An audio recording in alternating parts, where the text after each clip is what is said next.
Joe Rogan Podcast. Check it out. The Joe Rogan Experience. Train by day, Joe Rogan Podcast by night, all day. Hello, Billy. Hello, Joe. Always good to see you, my friend. I'm just here so you can give COVID back to Florida. What if it works like that? Florida gave it to me. I've got something for it. I'll have to figure out how to pay Florida back. Don't say Florida never gave you anything. Listen, man, I had a good time down there. It was a rough few days, but I had a good time. I feel like everybody has the same Florida story, and it's just that. Well, Florida is just Florida, you know. I mean, one of the things that Florida has gotten a lot of positive reviews since the pandemic. You know, Florida came up during the pandemic, right? I mean, a lot of people were negative on it. They thought that the restrictions were terrible and, you know, he needs to do more and DeSantis is killing people. But a lot of people are like, you know what? At least I can go to restaurants. Florida lets you go out. Florida doesn't want to have you have mandates and the tax situation. Florida came up. You got to admit, Florida became a more attractive place during the pandemic. August was the deadliest month in Florida in the history of the pandemic. This past August? Yeah. 1 in 5 COVID deaths in the United States occurred in Florida. Now it's almost as many as 1 in 4 COVID deaths in the United States are occurring in Florida. We've had 13 Miami-Dade County Public Schools employees die of COVID. That includes teachers, bus drivers, people die of COVID since mid-August. Jesus. Last month we had, I think, no less than 20 police officers in the state of Florida die. We had a 10-day period in which we had a police officer a day dying of COVID. If you go to the Officer Down Memorial page, the executive director there, a sergeant from Fairfax, Virginia, says that by the end of the pandemic, it will overtake the terror attacks of September 11th, 2001 as the single deadliest incident in the history of United States law enforcement. I mean, if I told you that there's a killer out there in Florida killing a cop a day, there'd be fucking martial law. There'd be tanks in the streets. There'd be guys in tactical gear and assault rifles, rightfully so. And there is, and it's COVID-19. And these people are interacting with the public, of course, to boot. And it's a tragedy. It's a human tragedy. What is the difference between the way Florida is treating it and the way other states are treating it? So Florida is having these, if so many cops in particular dying in Florida. Is that the case everywhere? Is that the case with all first responders, that they're all at risk? Or is Florida uniquely dangerous? The short answer is yes. And by the way, what the fuck is happening in Florida is an evergreen question. Right. But that is the question. Yeah. But the answer, the COVID-19 for the last 2 years is the single largest cause of death for law enforcement officers, more so than all other causes combined. That's crazy when you think about the amount of violence and the amount of crime that takes place. Yeah. COVID-19, number one cop killer for 2 years running and counting. And this so that's is true just, everywhere. Just everywhere, no, or just in Florida? That's true nationally, but Florida is uniquely because we're open for business. That kind of pro-business, pro-freedom attitude. Listen, Florida has no indigenous industry. Okay, we don't produce anything but oranges and machine guns. That's what Florida makes. We sell the sunshine. Do you guys make machine guns? Yeah, we have gun manufacturers in Florida. Oh, it's like we sell the sunshine. Okay, and that just means we have to. What we sell, we're all just tourism people, right? We knock down the old shit. We build new shit. We build it taller. We build it bigger so we can attract 1,000 newcomers tomorrow. It's a Ponzi scheme. The economy is a Ponzi scheme. It's not self-sufficient. It relies solely on new outside money and investors coming in the next day. So we subsist from hustle to hustle. So our pandemic hustle was, come here. Everybody else is on lockdown. Come to Florida. And a lot of people did, and a lot of people died as a consequence of that. So some businesses did better, and people died. I mean, that's the reality. I was looking at something today that was showing the deaths in Florida per capita versus the deaths in California per capita when it was age adjusted. And Florida had less deaths when it was age adjusted, when they looked at it in comparative to like how old people die normally anyway. And Florida has a much older population. We do. It was showing that per capita, more people are dying in a very locked down state like California.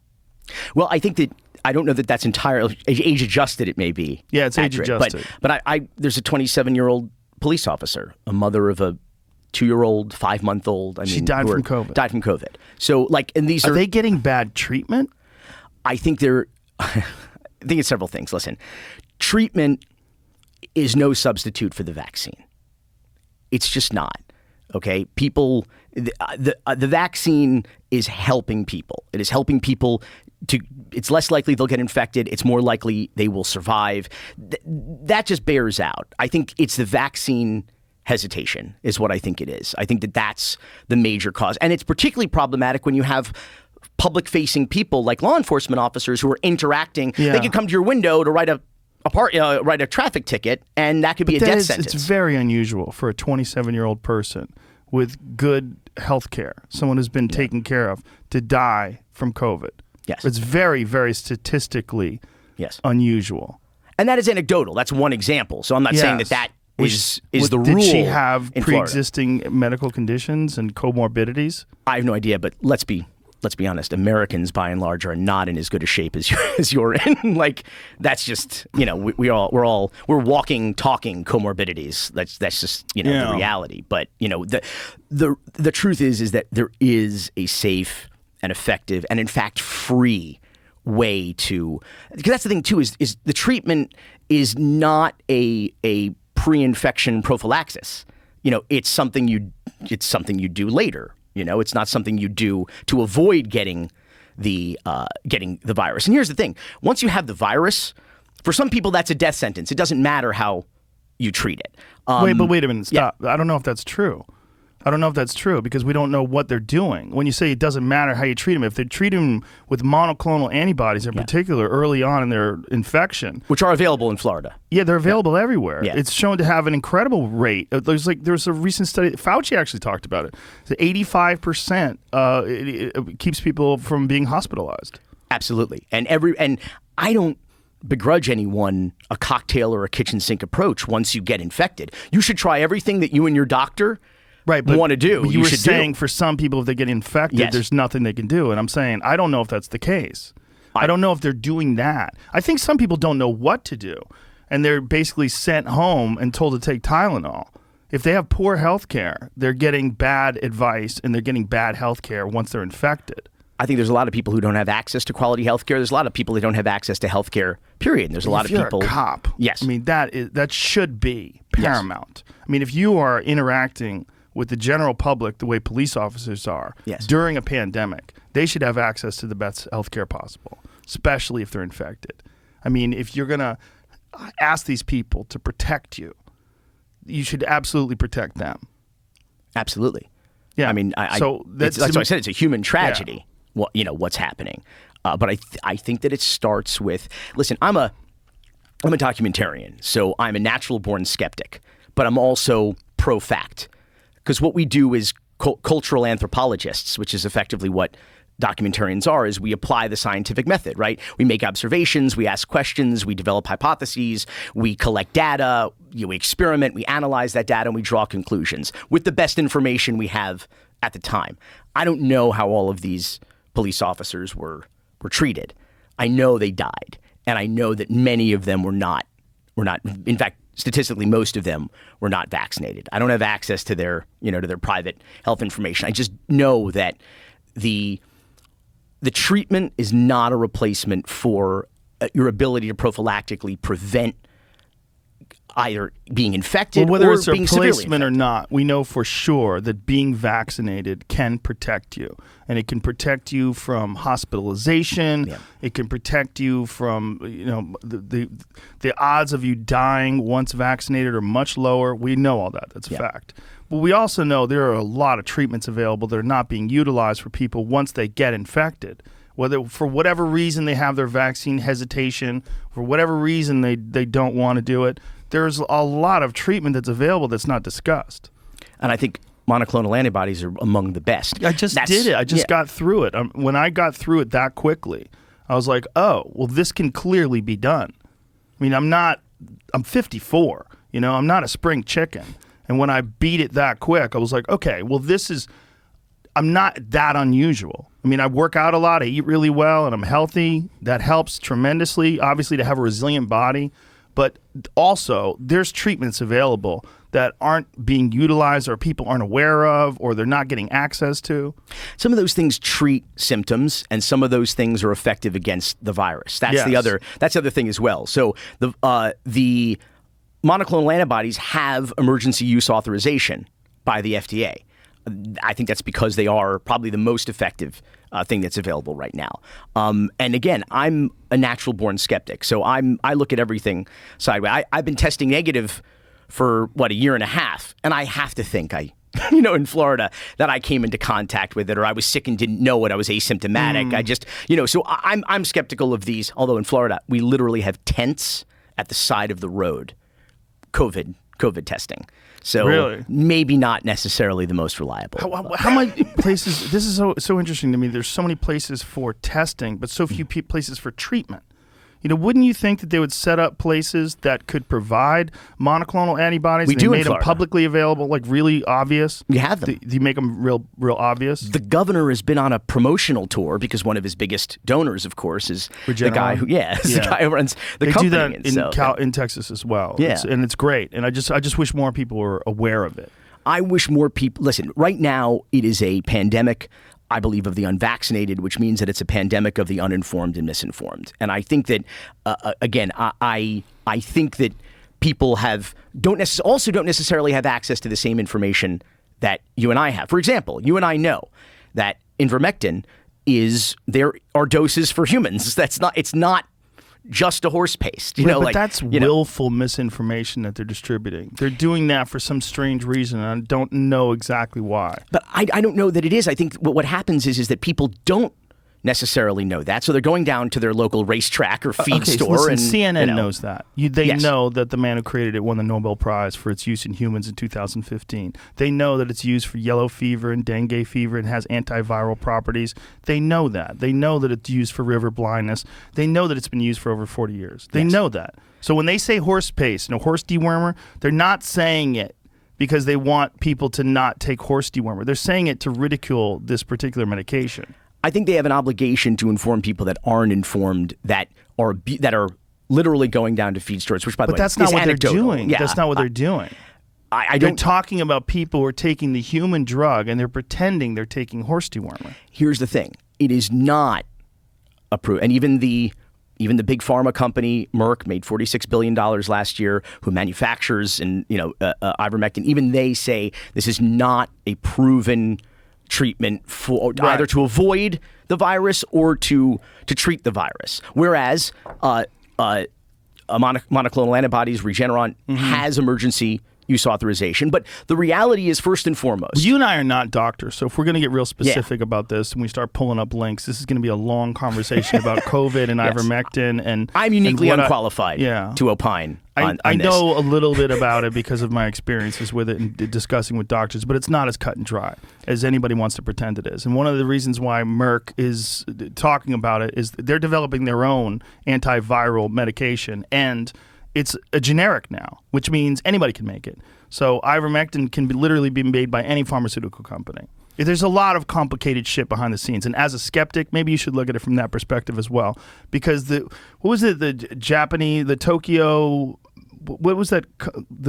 Tokyo Medical Organization that is traditionally very conservative just adopted ivermectin use last week and just talked about the efficacy of it. There's studies of it that have come out of India. There's studies of it that have come out of other places. There's the frontline critical COVID care workers who've been administering it before there was a vaccine and had very positive effects using it.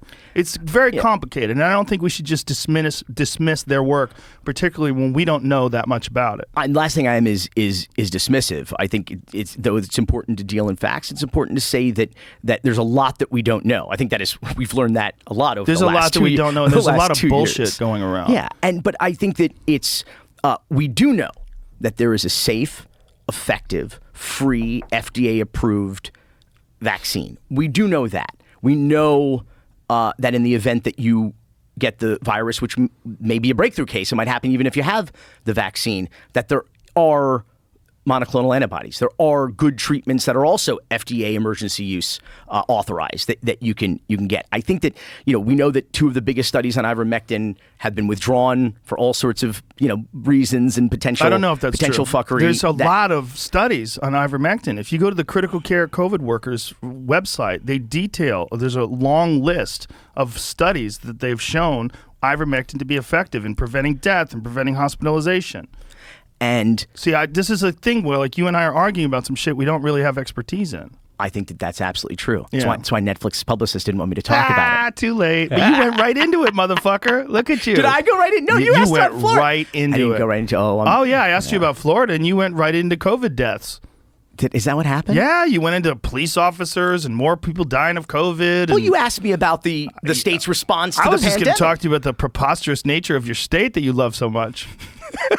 You're a defender of Florida in its most ridiculousness. And one of the things that I wanted to talk to you, because I haven't talked to you since the pandemic started. Last time I talked to you was Screwball, right? Like, how long ago was that? Oh, yeah. What, 2019? Yeah, it was right before the shit hit the fan. That was the last time we talked, and we were talking about that documentary. And then when all this happened, and so much of the wackiness and the controversies coming out of Florida, like you embrace the chaos of Florida. Yeah, Florida fuckery is our genre, and it's also our top export.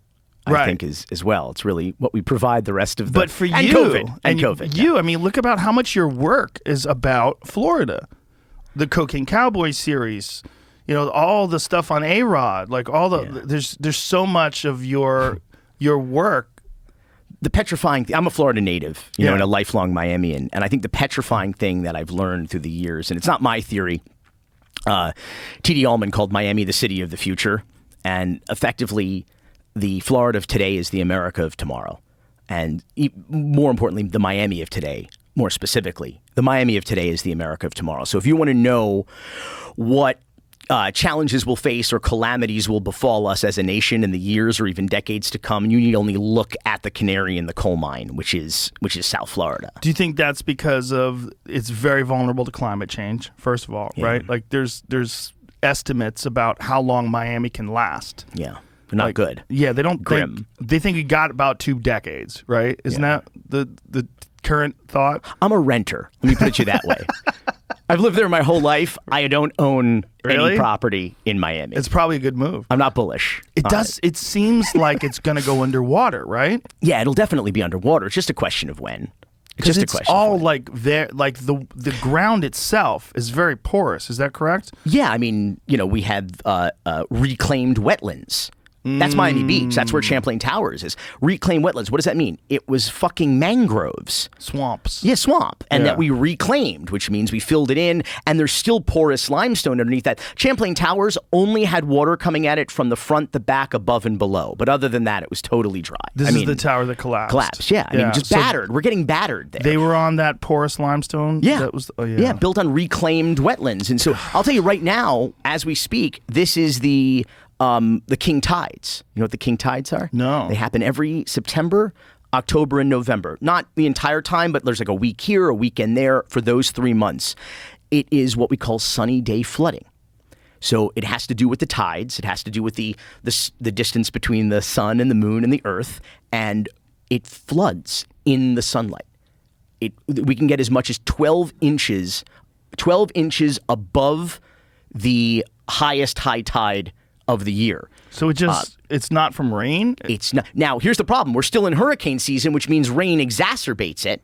Inclement weather we're totally fucked when it rains on top of the king tides. But this is just like a day, like if you were in a low-lying area or waterfront or oceanfront, bayfront, that's just sunny day. It could be perfectly beautiful, and you could have as much as 12 inches above the highest high tide. So it's just an unusual level of the ocean. Yeah, it's just a quirk of the tides. It happens every year, off and on for 3 months. Yeah, that's in the day, we call it sunny day flooding.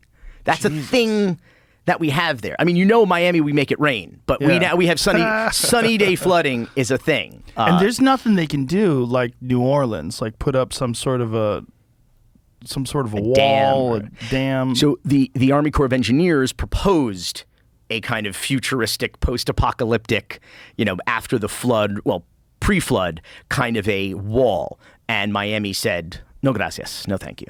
We don't want that. We'll fend for ourselves. Did they say no because it was too expensive, or did they say no because... No, the Army Corps of Engineers, I think, was going to be federally funded. They just didn't want this unsightly, unseemly kind of a wall in our beautiful town. But what they did want is they wanted a signature bridge. We're building like this $800 million bridge that we don't need. But it's super pretty, as we say in Miami. It's super pretty. And somebody probably got a good deal. Oh yeah. Oh, you better believe the contractors. That's the thing. That's why the Miami of today is the America of tomorrow. It's really the corruption, dysfunction, and nonstop construction. That's really what it is. It's this anything goes, Wild West kind of mentality. Because, I said this before on the show, LA is where you go when you want to be somebody. New York is where you go when you are somebody. And Miami is where you go when you want to be somebody else. Yeah. It's always been a sunny place for shady people. The Florida man phenomenon. It's just like, if you have, it's not New England. It's not what's your name, who's your daddy. Everyone's nouveau riche in Miami. So no one cares where your money came from. As long as the booze is flowing and everybody's dancing, the music's going, nobody gives a shit. And it's always been that place. It's always been that party place. You were telling me before about how during was it the 70s, the 80s, these recording artists would go down to Miami. Listen, Miami is it's America's Casablanca, and so some of the biggest records of all time. Back when that was the business, like you could sell tens of millions of albums. Everybody went to Miami. Eric Clapton was one of the first. Jimmy Buffett, the Bee Gees, the Eagles, Crosby, Stills, Nash and Young, the Allman Brothers, Fleetwood Mac, and they were doing all those records that we all still know today from the 70s. They recorded, mixed or mastered, at least in part. Glenn Frey and Don Henley wrote the lyrics to Hotel California in a rented mansion on Miami Beach, where that had been the love nest of Howard Hughes and Ava Gardner. Winston Churchill used it as a winter home, and the Watergate burglars and Howard Hunt used it as well. And then Stephen Stills used it. He was hanging out there with like Shel Silverstein. It was like a weird scene. And then eventually the Eagles came down to do Hotel California and wrote the lyrics. They locked themselves, these two guys, in a fucking room. And the housekeeper left sandwiches and drinks at the door because the door was closed. And they came down in bathrobes one day with legal pads, yellow legal pads, and said, "We have it. We have the lyrics." And so everybody, and it was a communal scene too. It's kind of like your place with the, everybody just sort of like stops by. To get tested. People stop by to get. It was like that because you had all these artists in every. Like, so there was pickup basketball games outside. You'd drive up and there'd be the Bee Gees playing, the Allman Brothers playing Eric Clapton in a pickup basketball game. And they to this day, Criteria Studios, they have a wooden upright piano. And the rumor has it one day there was an artist, I won't mention the name, was playing and had a baggie of cocaine on the top of the piano. And he was playing and the baggie fell open, boom, puff of smoke on the keys of the piano appropriately. And he grabbed the bag and salvaged what he could. And then for the next several months, the people at the studio who worked at it would stick a straw between the keys on the piano and try to, mostly dust they were probably snorting, but like would just try to salvage whatever they could from there. So the joke was that they had a line item on the bills, because that's the thing, they were away from the watchful eyes and ears of the labels, which were all based in New York and LA. So they would go to Miami and no one knew what the fuck was going on. I didn't have publicists or producers or executives rather from the recording studio. So they would send them bills to pay for the studio time. There'd be a line item for cocaine, but you couldn't say cocaine. And I think, by the way, cocaine was at that time was probably part of the appeal of bringing the artists to Miami, to be fair. Probably, right? But it was under the category of piano tuning was the cocaine. So you get like someone at accounts and at a record label would call up and say, "Hey, I have a question about this invoice. There's $5,000 here for piano tuning, but there's only one ballad on the album. So what's with all this fucking piano tuning you have?" There was an act. Oh, God, I'm not going to say it, but there was a band who came down in the 80s to record a Criteria. And then they came down again in the 90s. And the guy who runs the studio, Trevor, his mom was the manager before him. So he was a little kid running around this scene. If you can imagine a little kid in Miami in the 70s running around this scene. This is an incredible place. Aretha Franklin did the Respect record at Criteria. James Brown did I Feel Good, recorded that song at Criteria. It's a really historic place. And so this band comes in and he says to the lead singer, he says, hey, listen, I don't know if you remember, you were down here 15 years ago, whatever, back in the late 70s, early 80s doing this record. And the singer says, I have no memory of that whatsoever, except for one thing. He said, one night, apparently, we were done recording here, and someone took us into the neighborhood. It's like in a residential kind of area, into the neighborhood, to this woman's house.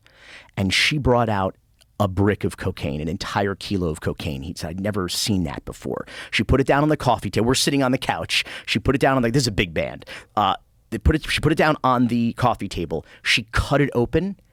And all I remember from my entire experience in Miami is the smell of that entire kilo of cocaine. Like just what it feels like when an entire kilo of cocaine is opened up before you and it hits you. Have you ever done coke? Never. Me neither. Never. But hearing that, I want to sniff. I just want to know. That is the takeaway for that. I want to know what that's like.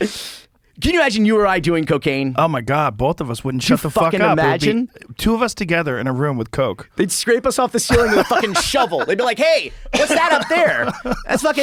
That's Joe and Bill up there. No shit. It's kind of amazing that you've managed to go through high school, college, the whole deal, and and live this whole time in Miami. But I went to an arts high school in the 90s. So cocaine, drug trends tend to be kind of cyclical. They run in the nostalgia cycles. They kind of run in 20-year kind of things. Oh, this decade is defined by this. You had psychedelics in the 60s. Cocaine kind of comes in vogue in the 70s, and obviously there's some overlap. Beginning of the 70s is like the end of the 60s, et cetera. But in the 90s, it kind of died away. Totally, and of course, pot's a perennial. Pot is always hot. But by the 90s, what happens is, cocaine kind of fell out of favor. Also, I went to arts high school. No one could afford cocaine. But the 60s drugs kind of came around again. People were doing mushrooms, acid, MDMA, ecstasy became a thing. So that trend kind of came around again. And people weren't really doing cocaine when I was in high school. They were doing a lot of other shit, though. When I was in high school, people were doing coke. But in the 90s, after that, I remember someone saying something about coke, and someone was like, you do coke still? Like, in the 90s, people had stopped. But then somewhere in the 2000s, it seemed to kick up again. And it's like people forget. It's like a group of people ruin their entire lives with coke. And then, I don't know if you know about this, what's going on right now in L.A., but there was a terrible tragedy amongst these comedians where 4 comedians at a party overdosed. Yeah, and they're getting cocaine that's laced with fentanyl.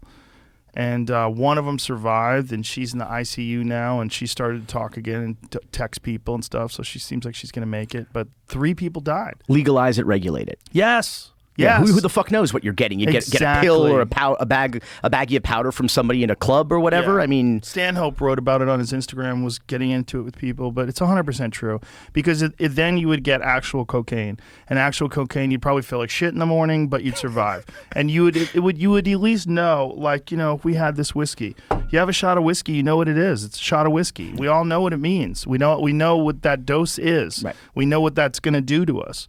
And you can overdose on whiskey. Anyone can. You can all go to the store and buy enough alcohol to drink yourself to death on a daily basis. But at least you know what it is. With these cocaine laced with fentanyl products that people are getting, or heroin laced with fentanyl, you have no idea. You're just rolling the dice that the cartel didn't fuck up in this mix. Forget the cartel. Once it gets to retail, that's where they really step on it and cut it up. All kinds of people are stepping on it all over the place. It's crazy. Yeah, it's a scary thing, and it's unnecessary. But it's a thing where it's political suicide, I think. If someone came along and said, like if DeSantis said, legalize all drugs, people were like, you're out of your fucking mind. You can't do that. He's still blocking the legalization of medical marijuana, which 70+% of Floridians voted in favor of. So yeah, that's a silly thing because people with nausea, people with any kind of wasting disease, any cancer, people that are dealing with chemotherapy, it is a godsend. There's a thing called NAD, and we tried to come up with how you say it the other day, but what it does is it actually lengthens your telomeres. It's something that you take in an intravenous form, and it's super good for your body. It's one of the rare things that you take that you do it in an IV form, and like almost immediately afterwards you feel great. But this stuff is brutal to take, and it usually takes about 2 hours in a drip because you want to take it very slowly. Because when you take it fast, it just kills. It's the most unpleasant, uncomfortable feeling in your stomach, unless you're high. When you smoke weed, I turn that thing up full crank, and I go through a full bag in 10 minutes, and I'm telling you, I barely feel it.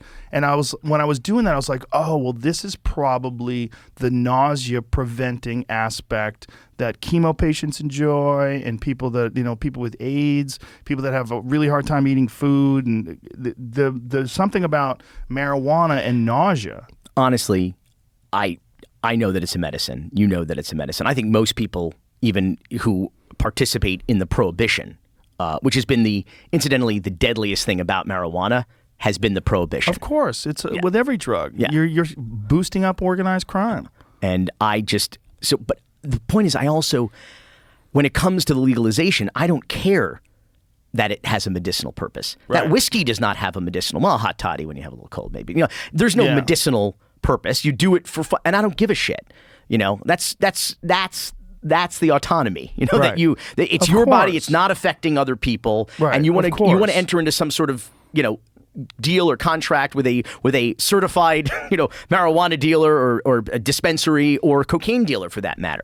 Yeah. What do I care? I feel the about same that? way about everything. I feel the same way about cigarettes, motorcycle racing. Like, you do whatever the fuck you want, man. As long as it's not hurting me, Right. I am 100% for you making your own choices. Your right to wave your hands and Yes. ends where my nose begins. Yes. And bottom line, if you're over there, Yeah. what the fuck do I care? Yeah, And 100%. it's But like- we have this attitude in this country that drugs are bad, right? We all grew up in the 80s that just say no. All that nonsense that got into people's heads while people all around you are doing sanctioned, government-approved drugs that are killing people. drug dealers in lab coats. Yeah. Absolutely. But we did a documentary called Limelight about the disco turned nightclub. I didn't see that one. It was a deconsecrated historic church, a cathedral in Chelsea. In New York City. I remember that. Pre-gentrification. Yeah. And I was around back then. it was fun. Peter Yeah. Dacian bought this Canadian guy bought this place and turned it into a nightclub. And it was the club kids scene. Mm-hmm. It was all that. And of course, then the rise of ecstasy.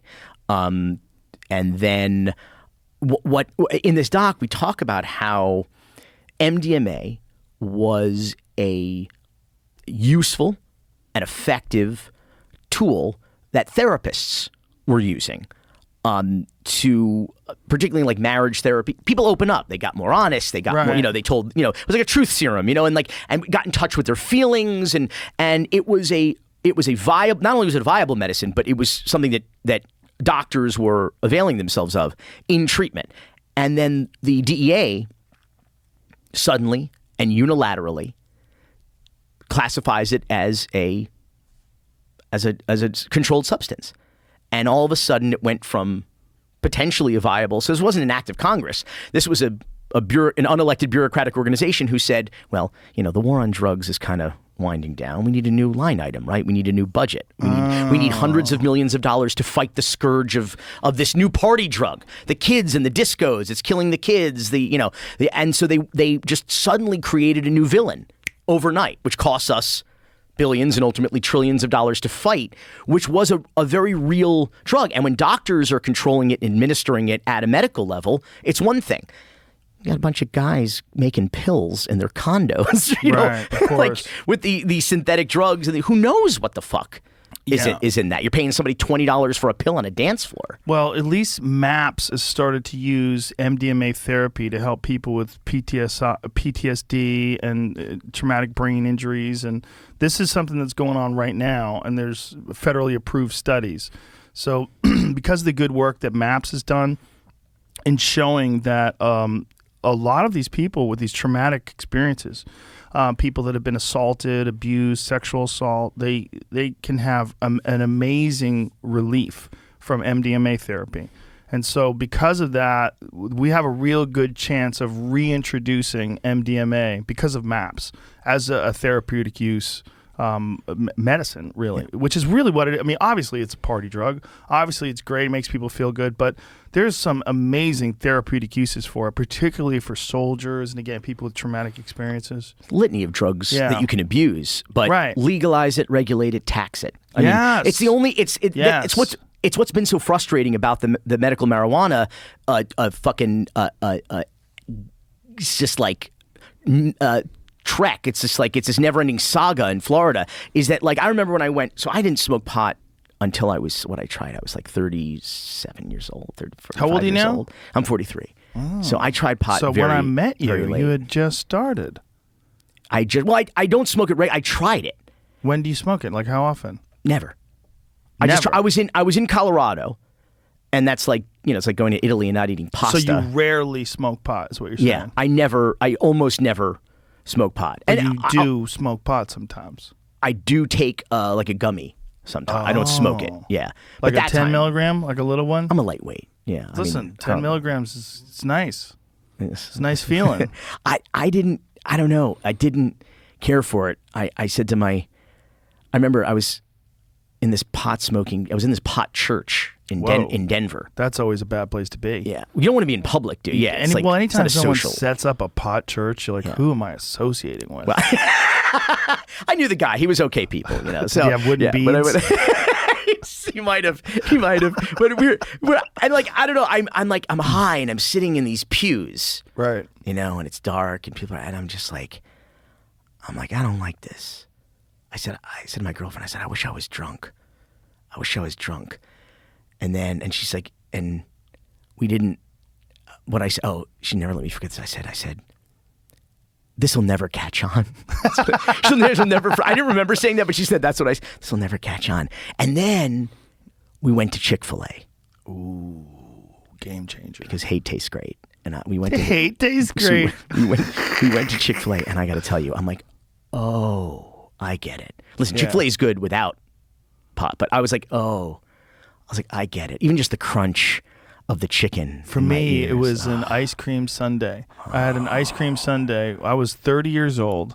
I'd not been a pot smoker my whole life. I'd maybe smoked pot a handful of times. And then when I was 30 years old, a buddy of mine said, he was a musician, my friend Eddie Bravo, who's a musician, jiu-jitsu guy, and he's like, dude, it helps me creatively. I love it. I was like, really? I just thought it made you stupid. I thought it was just a thing that made people dumb. So we smoked pot and went to Dairy Queen. And like, oh my God. Baskin Robbins. That's where we went. Baskin Robbins. I remember I had a hot fudge sundae. And I remember eating the hot fudge with the nuts and the vanilla ice cream. I was like, this is sensational. I've never tasted food like this.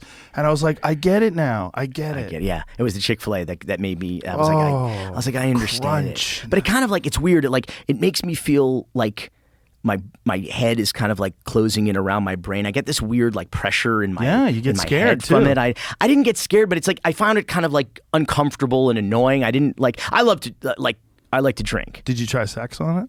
No. That's the move. Really? Oh my God. Bod, you don't know what to move, really. Sex on marijuana. Someone else could on the bottom, maybe. It feels so different. It feels so like everything. It's like you can feel the person's soul.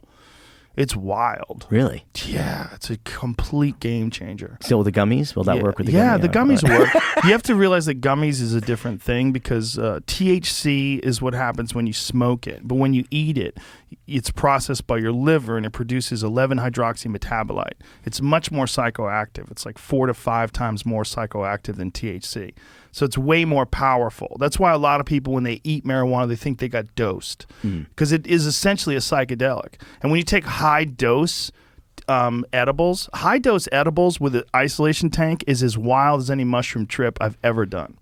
It's really crazy. Like, you see crazy visuals, like fucking pyramids and UFOs and like these like cartoonish neon figures that are mating. I remember I took a really strong edible once and got on a flight, and it was one of the craziest experiences of my life. All I did was close my eyes and curl up in a position. I had a window seat, so it was like my head was up against the window and my eyes were closed, and the whole flight I was watching these animated neon characters breed. They were like having sex and making all these other animated characters, and then it was like this weird sort of fractal effect, and it was hypnotic, and it was insane, and it lasted for a good solid hour. Pass.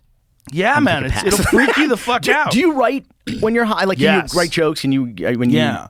George Carlin, I think, had the best idea. What George Carlin would do is he would write sober, and then he would smoke pot and punch it up. So he'd have concepts. So he'd have these concepts and just figure out, where the humor is, where the irony is, and then he would get high. That's like the exact opposite of the adage, which is write drunk, edit sober. That's like the exact. That's write sober, edit high. But you're trying for funny, right? Like write drunk, edit sober is great because you can take out the self-indulgent stuff and the chaos and sort of whittle it into a more conducive form for human consumption. But there's something about writing high where you find the funny. It's not like write drunk, edit sober. It's when you edit high, you're literally editing for giggles. You're looking for, and you'll find pathways that are funny. I think George had it. Well, obviously George is one of the all-time greats, and he had it. He had a great method. I've used that method, but I also use the get high as fuck method and write. That's a great method too. I like to do that late at night. Because, I have family, I have children. I can't be getting high during the day when my kids are in the house. So what I do is I wait until everyone's asleep, and then I get barbecued. And then usually after a show, like I'll come home from a show at like 12:30 at night, and I'll just sit in front of the keyboard and just start mashing ideas. That's great. I've written work drunk before, but I just I don't know, it's kind of, in my line of work, I guess, a little more important to have your wits about you. Yeah, but it's a tool, it's you can use it correctly and you can get a lot out of it, or you can start abusing it. I'm a giant fan of Stephen King, and Stephen King's book on writing is one of my favorite books on the creative process. It's a great book. But one of the things that comes out of that book is, first of all, his thankfulness of his sobriety, his love for his family, and how he realized he could have lost it all because he was really like off the rails crazy and doing pounds of blow and fucking drinking cases of beer every night. Couldn't tell that from his books. Interesting. Well, the thing is, that's my point, is those are the best books. They really are. The best albums. Yeah, no. Dude, you go back and you read Carrie, you read The Shining, you read Cujo. Like, that was his wildest shit, man. And he was out of his mind. And he just reached, it's not that he can't write without it. Absolutely, he's one of the greats. But the stuff that he wrote when he was fucked up was magic. Like, magically horrific scenarios. Because he was battling these like real-time demons in his head while he's mashing those keyboards. I'm going to read that. I haven't read the book, his book about writing. Oh, it's really good. I love, sometimes like writing about writing is like dancing about architecture, talking about love, but like I'm endlessly fascinated by writers writing about writing. Me too. Yeah. And I think his memoir, that is a memoir, and I think it's one of the best because it's about many things. It's about his life. It's about how incredible he found his early success and how rewarding it was and how chaotic it was and overwhelming, and how he couldn't believe it was real, and then it's also about his demons and struggles, and then it's also about recovery from getting hit by a fucking bus or a van, rather. Like that's what he got hit by. His right? accident, Something yeah, like that. Yeah, and his body got destroyed. And then trying to pick up the pieces and start writing again. It's great. It's a fantastic book. It's really good. But the things that struck me is like, man, when he was off the rails, he wrote some good shit. It's like that kind of stuff. Like when you go back and you read The Shining. I mean, The Shining was about an author that was losing his fucking mind in a haunted house. And in a lot of ways, that was probably what was happening to Stephen King with the cocaine and the alcohol and, and he's writing this crazy shit while he's battling his own literal demons. The alienation from your family. Yes, your all friends, that, yeah. The fucking chaos in his head. A lot of that is, I had to, when I was here last time, I had written a play for some reason. And so, writing is the hardest thing. It's the hardest thing. It's very isolating. I literally went into hotels. I got hotel rooms just by myself, just to sit and write. And and writing on command. It's like stand-up. I think stand-up comedy is like one of the bravest professions, because it's like, go be funny now. Be funny on it. It's like you have a date and a time when you have to go and be funny. Right. And it's just like, I think, and it's fucking stressful. And it doesn't matter how good the material may be in advance. Sometimes it's not going to work. I've seen, my appreciation for stand-up comedy came from watching legends bomb. I've been in a room where, I'm the only motherfucker laughing at Gilbert Gottfried. Where have you been? Where was that? That was at the old Miami Improv. Remember the one at the Seminole Coconut Grove? No, that was it. Not the oldest Miami Improv, but the Miami Improv before the now it's in Doral. It was at Hollywood, the Seminole Hard Rock Hotel. Oh, okay. That one. Yeah. I saw him bomb there. I went to Vegas in 2000-ish, and I got to town.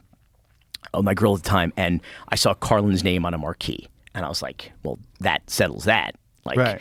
I got on the phone, I was like, Carlin tickets. And my grandpa knew some high roller at that hotel. I forget which hotel it was. And they got us front row. And so it was like a comedy club. It's a cabaret, style room, but it was, with the table, perpendicular to the stage, and we were sitting, the fucking stage was right here. And then Carlin was right up here. And so he was doing that bit about, because I was actually obviously trying out material for his HBO next stage, which was the God bit. The I don't believe in God, I believe in Joe Pesci, I believe in the sun. That whole God bit. He's doing this whole God riff, which he was clearly still, I think, working on at the time. And so I'm hysterically laughing. And I'm realizing that other than Carlin's voice, the only thing I'm hearing is my laughter. Oh, God. In an empty, sold-out fucking showroom. And I literally turned, because I became self-conscious about it.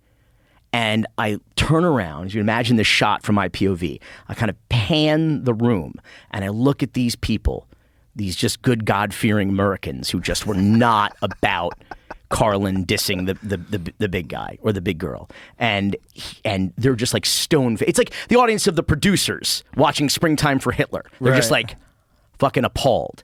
And so I sweep the room, I come back, and I look up here, and George Carlin's nose is right here, and he's bending down off the stage at me, and we're practically nose to, and he goes, "Thank you, sir."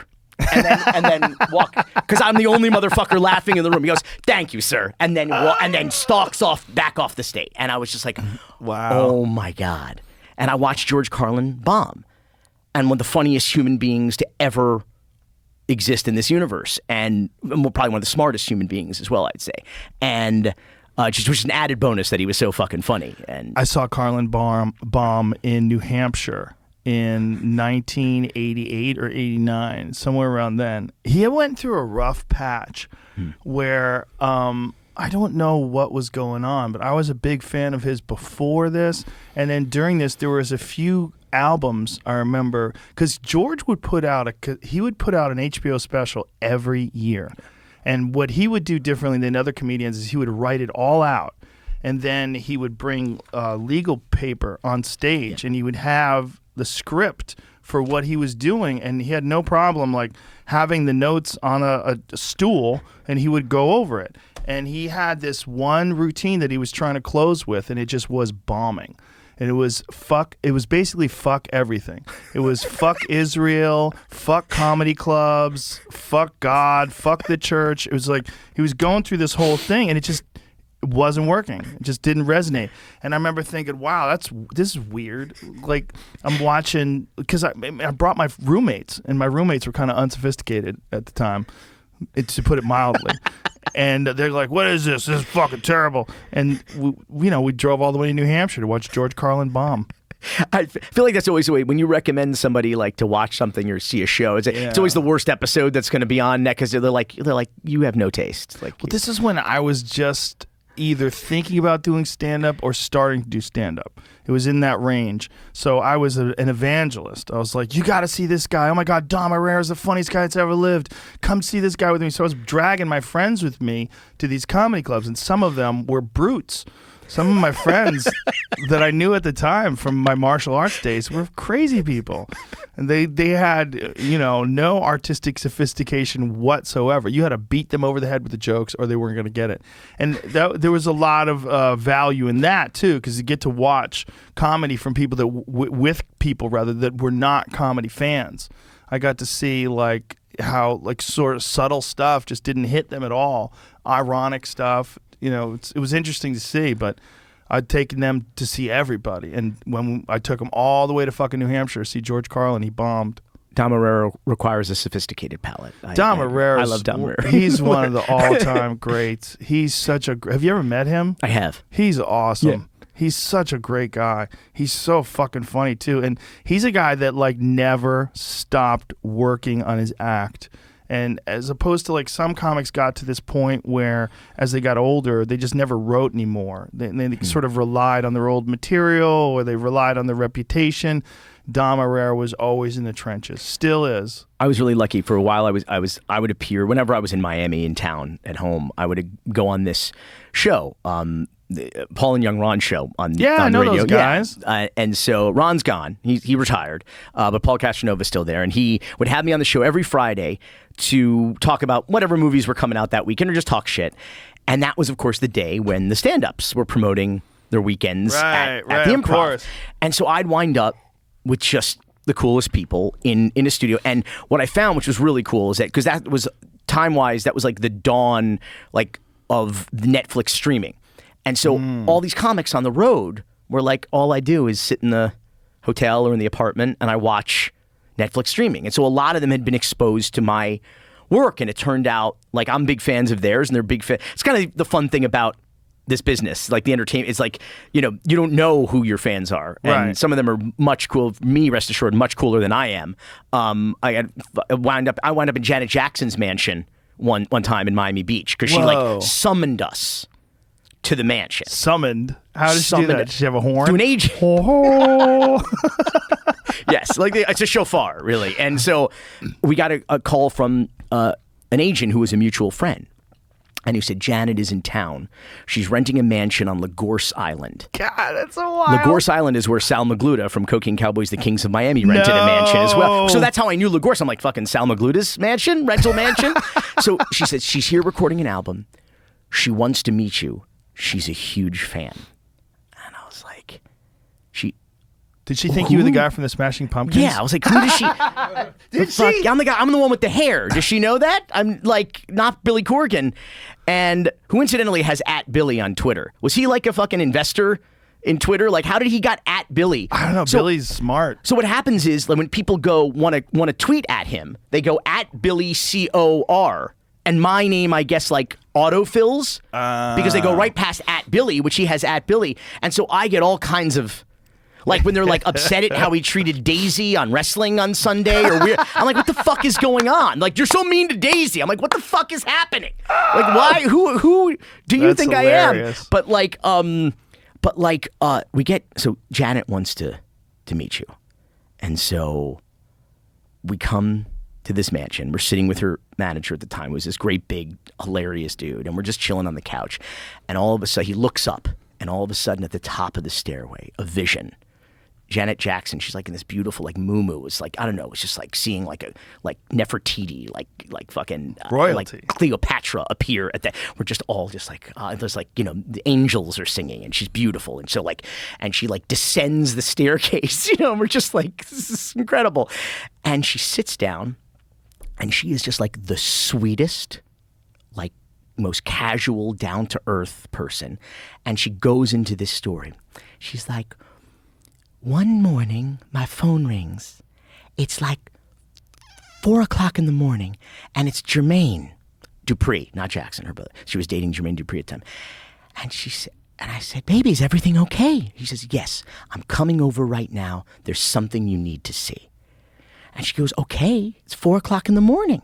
Shows up at the door. She's like, are you sure everything's okay? Yes, everything's fine, baby. You got to watch this. And he hands me a DVD-R written in Sharpie. It says, Cocaine Cowboys. And I'm with my producing partner, Alfred Spellman. I'm just like, what the fuck is happening right now? What the fuck is happening? And she said, and I watched it twice. She put the DVD, the bootleg, into the DVD player at 4:00 in the morning, and she watched Cocaine Cowboys twice. And she's like, when we were growing up, my sister, she was interested in love story and romance novels. Like, she's talking about LaToya right now. Right. Like, we know too much about this family, right? So like, she's like, she goes, I loved, mafia stories, crime stories, Scarface, Crime Incorporated, Al Capone. That was my thing. And so I loved it. And she wanted to talk about Griselda Blanco, the godmother. And I'm like, this is batshit crazy. So she says, do you guys like sushi? Alfred hates sushi. He says, yeah, I like sushi. She says, we should go to Nobu and have sushi next week. He's like, yeah, absolutely. Love sushi. And we went out with Janet Jackson Oh my God. to Nobu, and she's like, and we shared, it was surreal. It was a weird, wild experience. That's what happened with Tony Bourdain, is I don't drink beer. I drink whiskey or gin. And so we get a call from Tony. Why so specific? That's just what I like. I'm agnostic when it comes to whiskey. I'll drink. I feel like any whiskey will. I like good whiskey, but any whiskey will do. When it comes to gin, I'm a little bit more of a stickler, because you can't. Bad gin is a bad night and a worse morning. But whiskey, I don't like. I can drink all kinds of whiskey, but like gin, I'm very picky about. But I don't drink beer, and so Tony's producer calls and says, Tony would like to have a beer and stone crabs with you for the show. I said, yes. Yes. You better believe I'm drinking beer. And we did. Stone crabs go with beer, though. And we had like a local brewed. Miami, we don't make a lot of shit, like we don't have, like you go to Colorado, like, and I'm like, oh, I'm going to try some local whiskey, right? Some local, and I'm like, which one of those is like a Colorado? And they're like, all of them. They're all made. Miami, we don't have, like, we make a rum, and now we have some microbreweries. We don't make a lot of shit, right. We had a locally brewed beer and stone crabs at Captain Jim's for the show and talked, and then they stopped shooting and we just sat there for like another hour just chilling, and we didn't do much eating on camera, and then just eating and talking, and it was unforgettable. You have to know that Cocaine Cowboys is without doubt one of the top 5 greatest documentaries of all time. There's no doubt.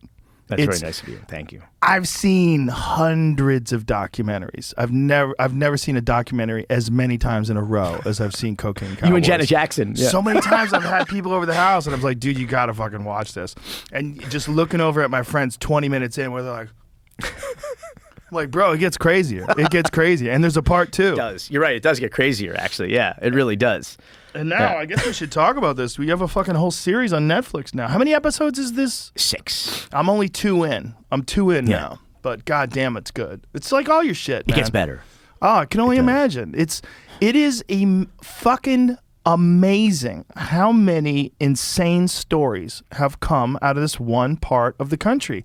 And, I had a buddy of mine, I think I told you this, my good friend Steve Graham did his residency. He's an ophthalmologist. He did his residency in Miami during the 80s, during the chaos days. And he would like save Polaroids of just some of the craziest shit that they saw. Best place to ply your trade. I mean, really, whatever business you were in, especially in those days. You were in law enforcement, you were a lawyer, prosecutor, a doctor. Yeah. And you name it, that was the place that you wanted. A journalist, God knows, that was where you wanted to ply your trade. I know, a guy was working as an ER doctor, Jackson, at the trauma center in 1980. The Mariel boat lift had just happened. You remember, this is how Scarface opens. Okay. Castro opens up the Mariel Harbor and allows people to criminals. leave. And he empties the prisons, the mental Yeah. institutions, the hospitals, and he said, I flushed the toilet of Cuba onto the United States. And it created a real crisis. I mean, 4 counties in South Florida nearly got bankrupt because you're absorbing 150 refugees, some small percentage of which are, dangerous people. And you don't know who they are. Right. You can't weed them out. And so, but then you have to absorb the infirm and the sick and the young and people who don't have, health care or housing or food. And so Miami Beach looks a lot like Havana. Like the seawall, like the seawall and the Malecon. It's so a lot of, and at that time, it was just like it was in Scarface. It was like 75% plus Jewish, a lot of Holocaust survivors, literally just God's waiting room, they called it, just playing out the rest of their lives. Inefficiencies on Ocean Drive, flop houses that would like $125 a week. Maybe. That was high. That's what you could live in Miami Beach for. So people on fixed incomes, Social Security, elderly, retired. And then it attracted a lot of the Marielitos, particularly the criminal element. And there were places where the Miami Beach Police Department would just literally just drive around the block because they keep getting calls to go to this. Oh, this guy just got shot. This guy just got stabbed. And it was over dumb shit. It was Wild West shit. It was like over a dominoes game, And so one day this trauma surgeon is working at the ER and in comes a Mariel refugee with a gunshot wound. And he says to the guy who's bilingual, tells him in Spanish, he said, listen, you're very lucky. He said, if you had been shot, just millimeters this way, it would have hit a vital organ, you would have bled out, you would have been dead before you even got here. Saves the guy goes on his way. Days later, he gets another patient, a Mariel refugee, with a gunshot wound in exactly the same place he told the other guy that if he got shot there, he would die. And this guy died. And he could never prove it, but he always believed that was a retaliation shooting for the first guy that he had in there. But that happened, people have stories like that for fucking days. It was the number one Mayor's Jewelers in South Florida, number one seller of Rolex watches. The Mutiny Hotel, which we talk about in the doc, in actually several docs, which was the inspiration for the Babylon Club and Scarface. They were the number one seller of Dom Perignon. They had to convert hotel rooms into refrigerated walk-in units for the Dom Perignon because they could not keep it in stock. They also filled the tubs. The Mutiny girls would fill the tubs in the rooms with the Dom Perignon as well, so they could bill the customers. But so that was part of where the supply was going. But that was a different kind of party, depending on what you were willing to pay. But Miami is just one of those places in that era. When it became America's Casablanca. I mean, look, our number 1 and 2 industries at that time, still today, early 1980s Miami. Number 2 was tourism, generating upwards of about $7 billion a year into the Miami-Dade economy. Number 1, I should say legitimate industry, was real estate, generating about $9 billion a year into the economy in Miami. The drug trade at the time was estimated to bring in upwards of $12 billion a year into our local economy. So what you're saying is our number 1 business was an illicit trade, was the illegal drug trade, the money laundering. And I will tell you, I believe it to be the only case study, I should say the only successful case study of Ronald Reagan's trickle-down economics. It's the only time it worked was in the drug boom in Miami because banditos rob a bank and they ride on into the next town, right? And they spend their ill-gotten gains. They stayed in Miami. They kept that money in Miami. So that trickled down from the kingpins to banks, into real estate, into people who were not in the illicit trade, but just, I'll give you an example. Somebody, let's do the bottom of the food chain in the drug industry. If you were a weekend warrior, you would want to show up and maybe do some grunt work, you knew a drug smuggler, which was not uncommon in Miami. Everybody knew a drug smuggler. Marco Rubio spent a summer living in a cocaine stash house that belonged to his brother-in-law. Really? In Miami, we're all guilty by geography. We're all complicit by just virtue of proximity to colorful characters. Yeah, Mark Rubio was 14. He wasn't in the drug trade, but his brother-in-law was a major cocaine trafficker, and they lived in West Kendall in Miami-Dade, Southwest Miami-Dade, in a cocaine stash house for a summer. That's like a rite of passage, like a quinceañera or a bar mitzvah in Miami. I spent the summer in my brother-in-law's cocaine stash house by Marco Rubio. Must have made a really interesting paper for high school. What I did with my summer vacation. But that's Miami. We're all touched by this. And so let's say you say to your buddy, hey, listen, I want to come out and just help you unload a plane, right? Grunt work, physical labor. What do you get? Guy says, I'll give you $10,000 to come out. cash, tax-free. Come on. So here's a guy not really in the drug business, just comes out to do some manual labor, gets $10,000 cash. This is a guy probably making in those days about $15,000 a year on the books, taxable income. But he's getting $10,000, let's say once a month, cash in Miami. So he's got $120,000 cash. Where? Stashed somewhere. Where do you even put it?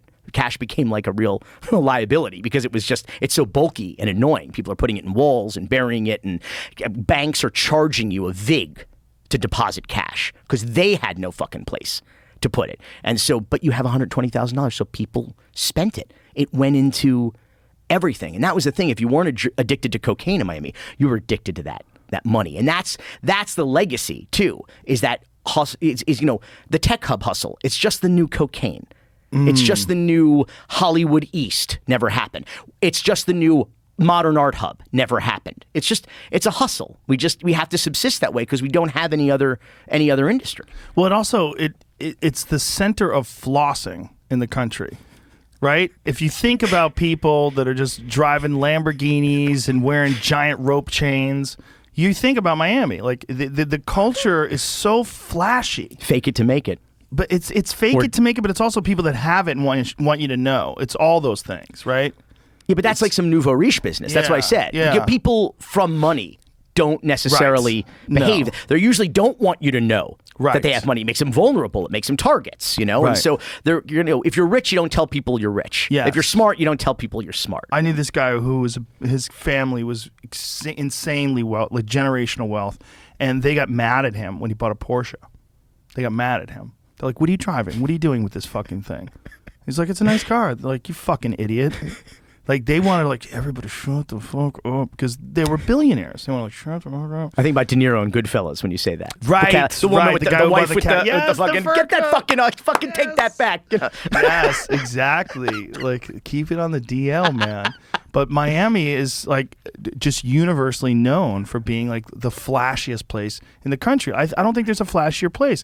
Hollywood is not as flashy as Miami.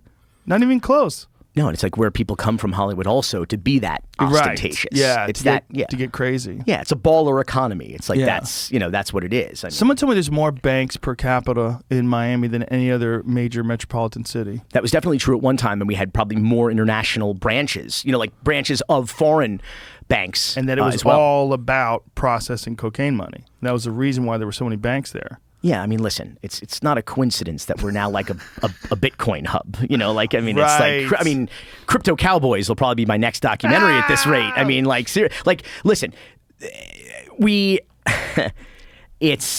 I'm not saying people use Bitcoin to money launder. I'm just saying they People may use Bitcoin to money launder. And so, Yeah. first of all, I don't even know why a decentralized currency needs a hub. Isn't that the whole point? Is that it's a Right. decentralized? Why does Miami have to be a crypto hub? First of all, we don't have the electricity. We don't have the power. I guess you could use the nuclear power plant, which one of these days is going to melt down. We have like more incidents and like.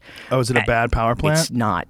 And they forge documents. We had like Oh, alarms, and Jesus they Christ. it's talking about if you're gonna fake it till you make it at Turkey Point at the fucking the nuclear power plant, you got problems. Are you going to make nuclear cowboys? I listen. I hope I hope to live long enough to make I don't start growing a tail and the alligators don't start turning into Godzilla or whatever. But Well, a lot of these older power plants, apparently, I'm not very knowledgeable about this, but when I talk to people that are physicists, they've said that nuclear power plants can be made today and be made far more efficiently, and they're actually like very good for the environment in terms of like what you put in versus what gets out. But the older ones, like when they made them in the 60s and the 70s, he's like, they're a real problem. And we saw it with Fukushima, because when the backup generator went down and they realized, oh, we're fucked. Like, this thing's going to melt down and there's no way to stop it. And now we have a perpetually contaminated area that will be like this way for eons. Like, yeah, and ours is on the water, and it's like. So is Fukushima. Yeah, it's like it is like Godzilla shit. Yeah. There's actually this hilarious, terrible, like I can't even call it a B movie. It's like a Z movie. It was executive produced by some Colombian drug traffickers to launder their money through this movie. It's called Island Claws, and it's about a nuclear incident that creates these aggressive, gigantic crabs that are like attacking like South Florida, and they shot it in Virginia. They shot it all over Miami, and that's the thing too. It's like I'm not saying that everything in Miami is money laundering, but everything in Miami is basically money laundering. I mean, that's. I mean, what else do we do there? I mean, Willie and Sal, Los Muchachos, the boys from Cocaine Cowboys, the Kings of Miami, they helped to start a bank with some of their high school buddies from Miami High, appropriately, Miami High.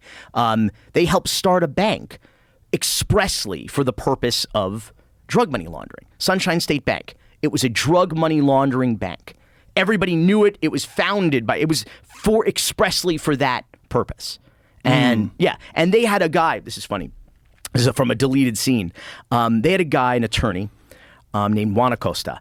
He was very popular, let's say, among Miami's nouveau riche of the late 70s and early 80s, the sudden millionaires and billionaires that we had cropping up. I mean, Willie and Sal were accused by the government of smuggling over 75 tons of cocaine worth over $2 billion with a B.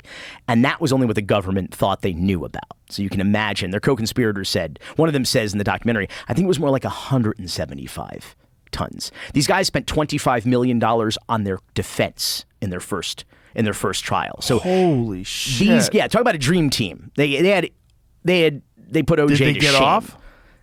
Well, you have to. You're on episode 3. You gotta get through episode 3. Okay. But these guys had this lawyer to set up their offshore companies, to kind of conceal their ill-gotten gains, money laundering. He would set up these foreign companies, particularly in Panama, which was at the time a drug trafficking and laundering friendly state. In fact, we raided it because of that, and so they needed a man on the ground in country to be on the corporate documents, right, as an officer, as their treasurer. So this guy Guillermo Endara appears on all of these corporate documents as an officer in these shell companies for drug money laundering. Then the United States of America goes and invades Panama under the guise of the war on drugs, ostensibly because Manuel Noriega, the president, was an enabler of drug trafficking, was a drug money launderer, and so we had to take him out. We brought him actually to Miami, to the Southern District of Florida, to go on trial for this, right? And then we install a new president in Panama. Who do we install?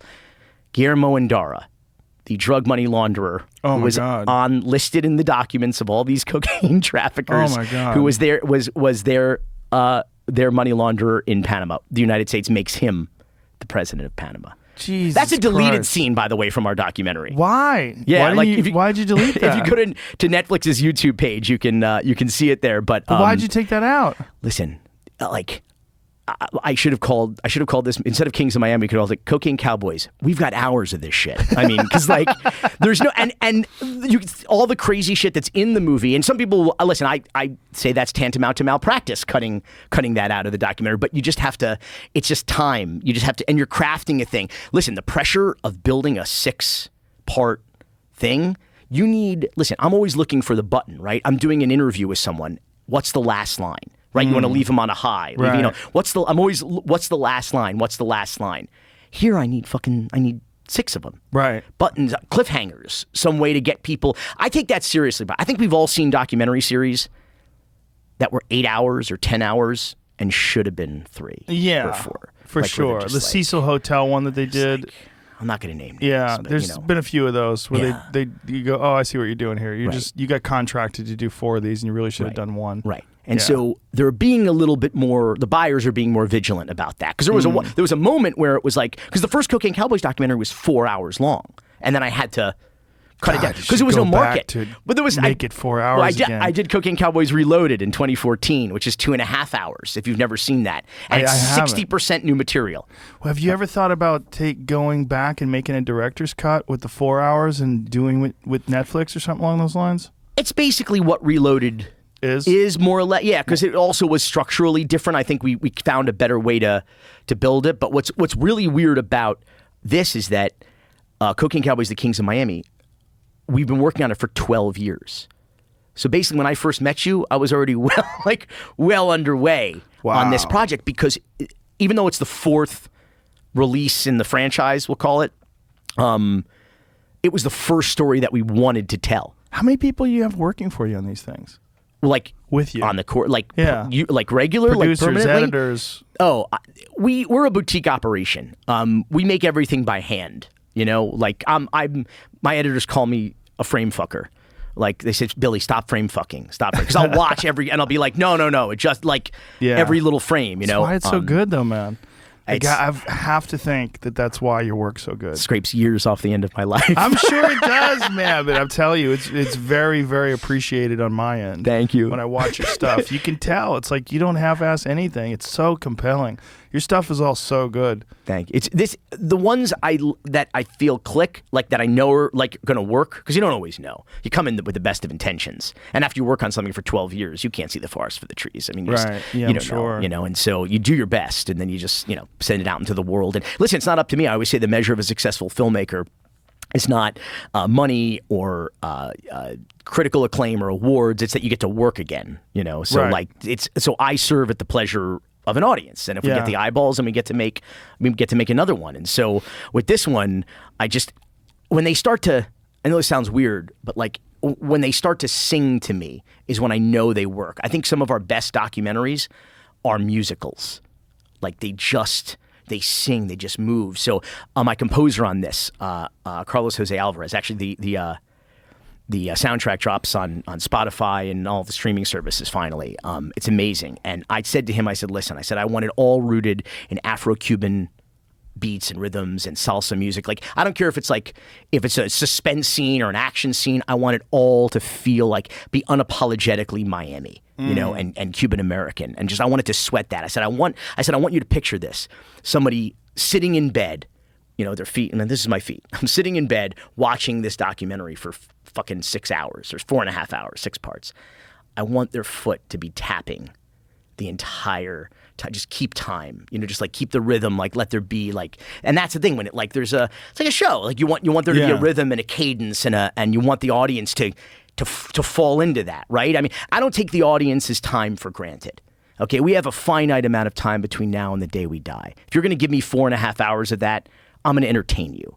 You know, yeah, I want to. There's going to be investigative journalism in there. We sometimes call our work.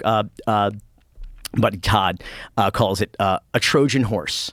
You know, you think it's one thing, but you're getting a little bit bonus. You kind of tempt the audience with the sugar, and then you feed them some broccoli in there too, you know, and because I think that's as a documentary filmmaker, especially now with the ubiquity, and there's so many documentaries, there's so much content. This is the golden age of documentaries. Golden age, and like it's amazing. I'm not complaining, God knows, but there's only so much time the audience has, Right. and why watch this and not this, and why spend 6 parts on this and not 10 parts on this, and part of that decision making is, you know, they want to be entertained. In this era, because there's so many documentaries, is it harder to get people to really zoom in on one? Is it because there's so many choices? Is it this thing where it's hard? It's like, hey, over here. Is it more difficult? Because when Cocaine Cowboys came out, there was nothing like it. And I imagine, obviously it was traded around. All my friends told everybody about it, and it became popular a lot through word of mouth. But there's so many documentaries now. Is it more difficult to get attention now for something for your work, do you already have? But you already have a certain amount of momentum because of the stuff that you've already done in the past. Oh yeah, listen, if we had to break in now, it would be fucking impossible. Yeah. The fact that we've been doing this for 20 years. And we have... What year did Cocaine Cowboys come out? 2006 on bootleg. that was the bootleg release. Yeah, that's where it blew up. It blew up in the bootleg market. Really? Blew up. Strip clubs, Walmart parking lots, the bootleg guy. The flea market, the Carroll City flea market. People ripping you off helped you. Huge. Wow. Huge. It was viral before viral was a With thing. With Janet Jackson. She got an R, right? She got a DVD-R. A DVD-R. That's how it went viral, first and foremost in the hip hop community, and barbershops, flea markets, and it blew up from there. It was a bootleg phenomenon. A bootleg phenomenon. And we don't, to this day, some people thought we did it on purpose, which some hip hop artists did. That's like a street team kind of a thing. Mm-hmm. Like, sell the shit at the traffic lights, you know? And we didn't. I wish we had. I wish I could say like we're that smart or Right. clever at marketing. But people thought we leaked it on purpose because it just blew up. Wow. Yeah, in the bootleg market. And when was 2? 2 was '08. Oh, so quickly afterwards. Yeah, it was like a direct to. I was young. I needed the money. It was like it's like But it's like it was that porn still I did great, at one though. time. It was still great. I mean, did you have in like so much stuff that you wanted to cover in one Oh, that yeah. you just included in 2? Oh yeah, there's tons of stuff. Yeah. And that was when Griselda was out? Griselda was out. She was released just before we finished. She's dead the now, first right? one. She was dead, killed in 2012. Does that give you a little relief? Like, oh, she's not coming for me? Not particularly. I mean, she was chilling in Colombia. Like she was, she was minding her own business for the most part. And I think she was killed over new beef, not old beef. Really? Yeah. New beef. Yeah. I mean, not Any really. idea why? Not really new beef per se, but she was out there in her community. She was, she went to church every day. She went down to the old neighborhood where she grew up and would go to the butcher shop and Talk about somebody who had it coming. We all have it coming, Joe.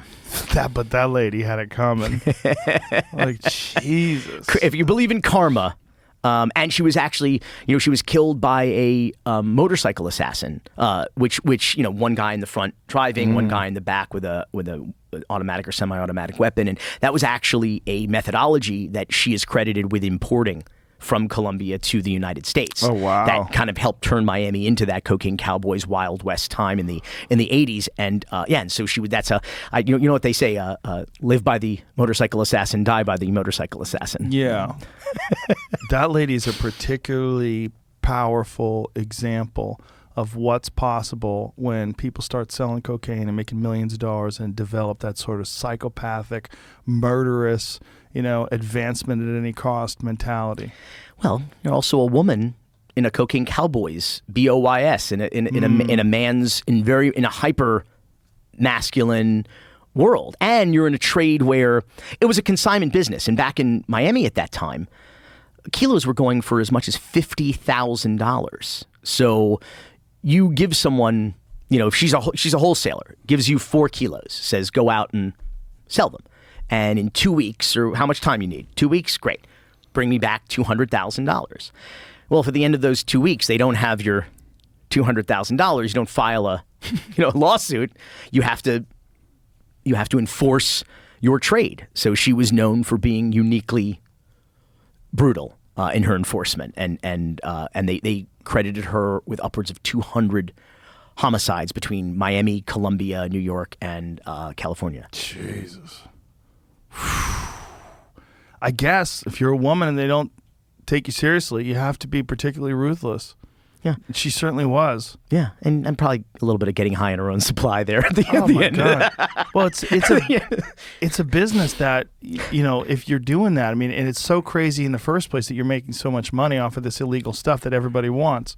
I mean, it lends itself to sort of chaotic brutality. And that's the reality. Like, if you want to talk about the success of the war on drugs, I mean, now the drug is as ubiquitous, just as pure, if not more so, and cheaper than it ever was before. And that's not because demand's down, it's because supply is ample. And so they always treated it like a real business. I mean, like these guys in Kings of Miami, they called it the company.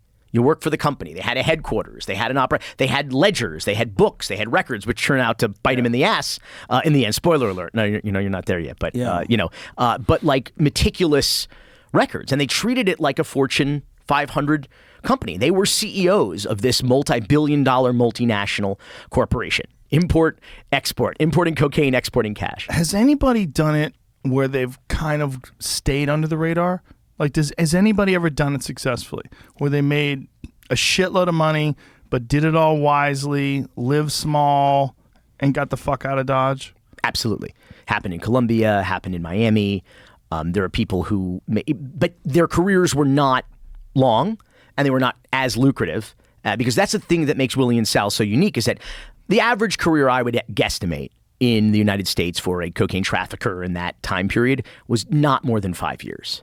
Not more than, slightly longer than an NFL player's career, 3 seasons, 3.5 seasons. But like Willie and Sal operated for like 20 years. That's only going to end one way. dead or in prison. Yeah. That's it. Or one of two ways, I should say, dead or in prison. So there were people who operated for a few years, for 5 years. And then just got out. And bought real estate.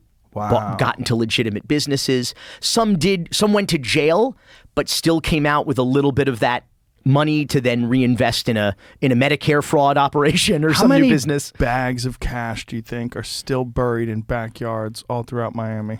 I always, we keep pushing like the urban development line in Miami-Dade County. We keep slashing and burning the Everglades and poisoning our natural resources. And I don't know where all those people are going to live when we don't have clean water anymore, or Turkey Point goes belly up, or the floods fucking come, or your building just collapses in the middle of the night while you're sleeping. Pythons run out of things to eat. Absolutely, fucking iguanas. These iguanas, It's like Jurassic fucking Park. I know, dude. We've been following on the show. Dude. There's all these shows where people hunt iguanas. Yes, and they cook them. Eat them. Yeah, hunt apparently them, they kill taste them. good. They are destroying. And they're huge. Listen, they burrow underneath houses, cement house, seawalls, and shit collapses. I'm not saying it was iguanas, but it was iguanas. Yeah. I mean, they're fucking, and they're scared so big and aggressive, and they're not native. Right. These are idiots who got them as pets and then release them, and they start mating with squirrels and raccoons and possums. You have these fucking crazy. They're like raptors. They're like velociraptors. They're going to learn how to open doors, Joe. They're going to learn how to fucking open doors like the raptors did. We've been documenting all these YouTube channels where people hunt them with bow fishing rigs, and they're killing these 5-foot-long iguanas in residential areas. My dad does it with a he lives on a canal with a pellet gun. Yeah. And you have to. Does your dad eat them? He does not eat them. They're not kosher. So my dad is not. Just fucking with you. No, he does not eat because he doesn't because they're on they usually roll into the canal. He doesn't actually because he goes over a fence, Lee Harvey Oswald style, kind of like a grassy knoll, I should say, style. He fucking shoots the shoots the iguanas but they're scared and sometimes they're not dead. They freeze. Yeah, and they fall out of trees and hit people. They fall out of trees and hit people. Here's the thing: they can thaw out, and they're not dead. They're not fucking dead. Really? They thaw out and they get up and run away. So when it warms up? Yes. Dude, I'm not scared of a lot of shit. You thought I was worried about Griselda Blanco. I'm worried about the iguanas, Joe. It's petrifying. Is that bad? It's petrifying. And they're aggressive. They don't know. They just come up to you. They'll walk around. I mean, it's a problem. And they burrow. The burrowing thing's a real problem with houses. I do know that. Yeah. Yeah. It's not like buildings are just falling. Oh, get this. So you saw episode 2, Cocaine Cowboys, another deleted scene. But this we didn't know about this until it was literally too late, particularly for those 98 people who died at the Champlain Tower South collapse in Surfside. But Alexia Echeverria, she's the beautiful blonde. She's known as the Cuban Barbie from The Real Housewives of Miami. She's the guy that fell in love with Peggy Rosello, who is like the Henry Hill of their operation. He was a 12-year-old kid who his older sister married Tabby Falcone, one of the boys. So he's now family. He's the brother-in-law of the Kings of Miami, or the future Kings of Miami. He's the 12-year-old kid washing the cars and making more money on a weekend doing that than his dad was making. This hardworking, Cuban exile.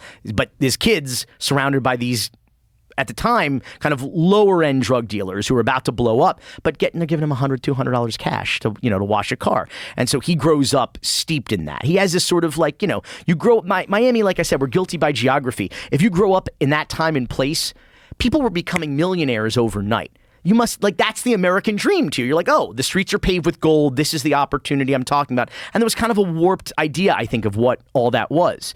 I'm not making excuses, but just Miami is a different place, and it was a seriously different place back there. Everybody was involved in this industry, or everybody knew someone who was involved in this industry, and in some way or another, everybody benefited from this industry. And so Alexia is at this Club New, 1987. It was one of the first big nightclubs, popular nightclubs in South Beach. And she's there, and Peggy wants to get with her.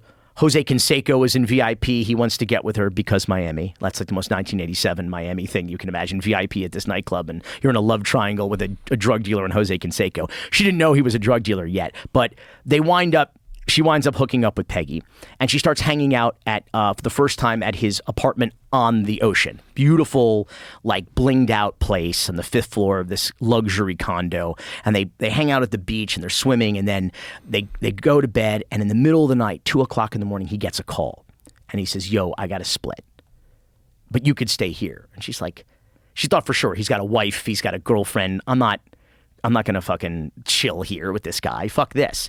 And so it turns out he had to go pick up a load of cocaine. They had a shipment of cocaine that was coming in. She didn't know that. But here's the thing, and this is not in the documentary. That apartment was on the 5th floor of the Champlain Tower South. Whoa. Yeah. So, and true to form, if you were building a luxury condo in the late 70s, early 80s, your market, in no small part, would have been to drug smugglers. And so that's the apartment that they're hanging out. I realized when I was in Los Angeles delivering the series to Netflix and the tragedy happened in Surfside, I was like, Champlain Tower South. That sounds familiar to me. And we looked it up, and that was his love nest, Peggy's Miami Beach love nest that he took Alexia to. Damn, it all comes full circle. It's crazy. Just crazy. It's such a wealth of stories in that area that you would almost think that some of it's fabricated. But if anything, it's underreported. Listen, Florida is the grift that keeps on grifting. I mean, it's a never, and it's just but you love it. That's one of the things that I love about you. Like when you talk about it, there's like a twinkle in your eye. It's fun. So a buddy of mine, Jim DeFeedy, who's in the documentary, he's the journalist that we interview. He's the only guy that really covered these guys in an extensive way. He didn't write a book about it, but he wrote like feature cover stories for the Miami New Times. And it was the only way these guys, to this day, there's not a book that you can go out and get to learn anything about these guys. And so he said to me, listen, I'm always trying to push for accountability, for transparency, for better government, always trying to encourage people to vote better. It's an uphill battle. That's why Florida of today is the America of tomorrow. But the reality is that I want there to be a better Florida. I want to leave behind a better Florida than the one I was born in. I don't even know if Florida is going to be intact. If it's going to be the same geological area than the one I was born in by the time I die. But the reality is that I remember Jim telling me one day, because he's a political reporter especially. He says, Billy, just remember, the worse people they elect, the better it is for our business. For your business. Yeah, because right. And I'm like, what a shitty way of life. It's true. I think you're good. I think you're good. You're a guy who's sitting on a diamond mine that's a mile long. Like, I don't think you have to worry. You have a hammer, a chisel. Like, how much work can you do? There's so many stories. I don't think that's an issue. No. But do you think it's possible that the influx of people from New York that just wanted to get the fuck out of New York and move to Florida and move to a lot of other places, do you think in any way that might benefit Florida? No. No. Short answer. No. There's more complicated. Is it detrimental? Yeah, and listen, New Yorkers were never going to treat it as anything more than the 6th borough. I mean, that's just how they look. Like you said, come for the fuckery. Right. Stay for the tax haven. Stay for no state income tax. Well, and the weather. I mean, it's hurricane season right now. I told you, it's flooding in the sun right now. I mean, like the weather, yeah, but it's still, in the wintertime, it doesn't snow. If That's you true. grow up on the East Coast, that's the thing, is that every winter for 4 months it sucks. And I'll tell you, I actually like August in Miami better than I like August in New York, for example. Right. I do. I like that tropical. Yeah, it's I nice. like that. Yeah, I like the tropical depression. The ocean's there, you get a breeze. I like the rain. I like now. It's cleansing. Direct hit by, you know what? Honestly, as they all start moving in, I get a little bit of that Travis Bickle in the back of my head. Someday rain's going to come. Wash all the scum away. I get a little bit of that. 'Cause that's what's going to happen. One hurricane, and these people are going to head for the hills. You think so? Oh, no doubt. But listen, they want to be there for 6 months and a day, or however long you have to be there to establish residency and not pay state income tax. That's why OJ came there. That's why the Enron executives, came there. You can't take someone's house. There's, like that. That's what it is. It's that kind of haven. I'm always stunned that people move into those high rises, because I'm like, if you are in a hurricane and you're experiencing, 100+ mile an hour winds, I would imagine the 81st floor is the last place I'd want to be. I'm going to say something that oh, I'm going to get shit for this. Joe's like, oh, they're not going to give me shit for something I say this pod. They probably will too. Yeah. It's going to happen again. Another building's going to You think fall. so? It's inevitable. Are there some buildings that are suspect? Not already? only are there buildings that are old buildings that are suspect, that are not being well maintained, that have, like I said, water coming at them from literally everywhere. But listen, we have a third world government and fourth world infrastructure in Miami. I saw a video of a guy taking a boat under one of your bridges, and he was filming the underside of the bridge, showing all the parts of the concrete that are collapsing. And he's like, I literally am fucking terrified getting under this bridge right now. I mean, imagine how you feel driving over it. You don't even know. I will tell you, we had I think something like 3 or 4, I wish I could remember this. It's like 3 or 4 of the deadliest infrastructure like failures and collapses in the United States in the last 10 years have happened in Miami-Dade County. Jesus. One county in the entire country has had the majority of deadly infrastructure failures and building collapses. We had a bridge that they were stress testing. That collapse. They had traffic open underneath it while they were stress testing this brand new bridge. It's called the FIU Bridge Collapse. This very politically connected contractor did it. Fucking thing collapsed, killed 6 people. Oh, Jesus. 1 construction worker and 5 people who were just at a red light in their car sitting under this bridge. I will tell you now, that happened a few years ago. To this day, boom. To this day, I don't like to stop under like overpasses or bridges in Miami. Look at that guy. How lucky did that's he a get? lucky. Yeah, that's one. Can you imagine? That's the luckiest guy, the luckiest driver that day. And did they find out what? I mean, if it's a brand new bridge, it's just built shitty. There was design flaws, but they knew a week ahead there were cracks in the foundation. There's emails, photographs, voice messages about it, and so they knew that it was fundamentally flawed. But then the kicker is that they're doing a stress test on the bridge. Nobody shut down traffic, and this is a major thoroughfare. It goes by Florida International University, huge How do they do public a stress school. test? Is it like weight? I don't know. But they're pulling on core. They're on core, and needless to say, if someone said to you, "Hey Joe, we're doing a stress test. You want to stand under the bridge?" You'd be like, "No, just like ivermectin, just say nay." That's what I would. Oh, see what I did there? But Netflix publicist is like, "Billy, shut the fuck up." So anyway, but 6 people crushed to death. Oh. Nobody held responsible. Nobody held accountable. How? Why? Because the mayor, Carlos Jimenez, now Congressman Carlos Jimenez, his wife's cousin, owns the company that's the contractor. It employed both of his sons at various times. Marco Rubio is a major benefactor, or I should say beneficiary, Rick Scott. What happened was, while bodies were still trapped in the rubble, you had Marco Rubio, the senator from the state of Florida, working as their public crisis manager, like doing press saying, like, this is a good company, these are good, good God-fearing Republicans. And our county mayor at the time, Carlos Jimenez, who was on a junket in Hong Kong, calling in saying it couldn't have been MCM, it couldn't have been these people. These people just got a $70 million contract at the Miami International Airport, a new one. Oh, Jesus. Yeah, they're fixing. So no punishment. The bridges you're talking about, they have contracts for the water and sewer in Miami-Dade to work on some of those bridges that the guy was concerned about. If you watch the video, see if you can find a video of eroding Miami Bridge. It's so bad. When this guy's going under it, you're seeing like holes in the concrete. He's like, look at this shit. Look at this shit. Yeah. But that's all over the place. And people, after Champlain Towers, like, people started sending me shit like of their underground. That's the thing. In certain developments, particularly on the beach, you have a finite amount of real estate. So one of the best designs to maximize the property is to build the parking structure under underneath the building, basically.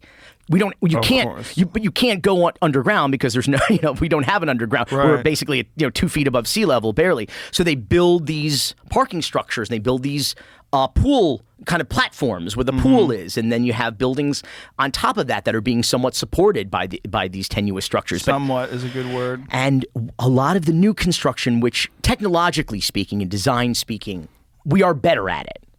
But the problem is that when you have third world government and fourth world infrastructure, there's corner cutting. And it's who's my cousin or who's my uncle. And It's really that bad in terms of the government down there? it's really that bad. If people think I'm being hyperbolic, then why are buildings collapsing?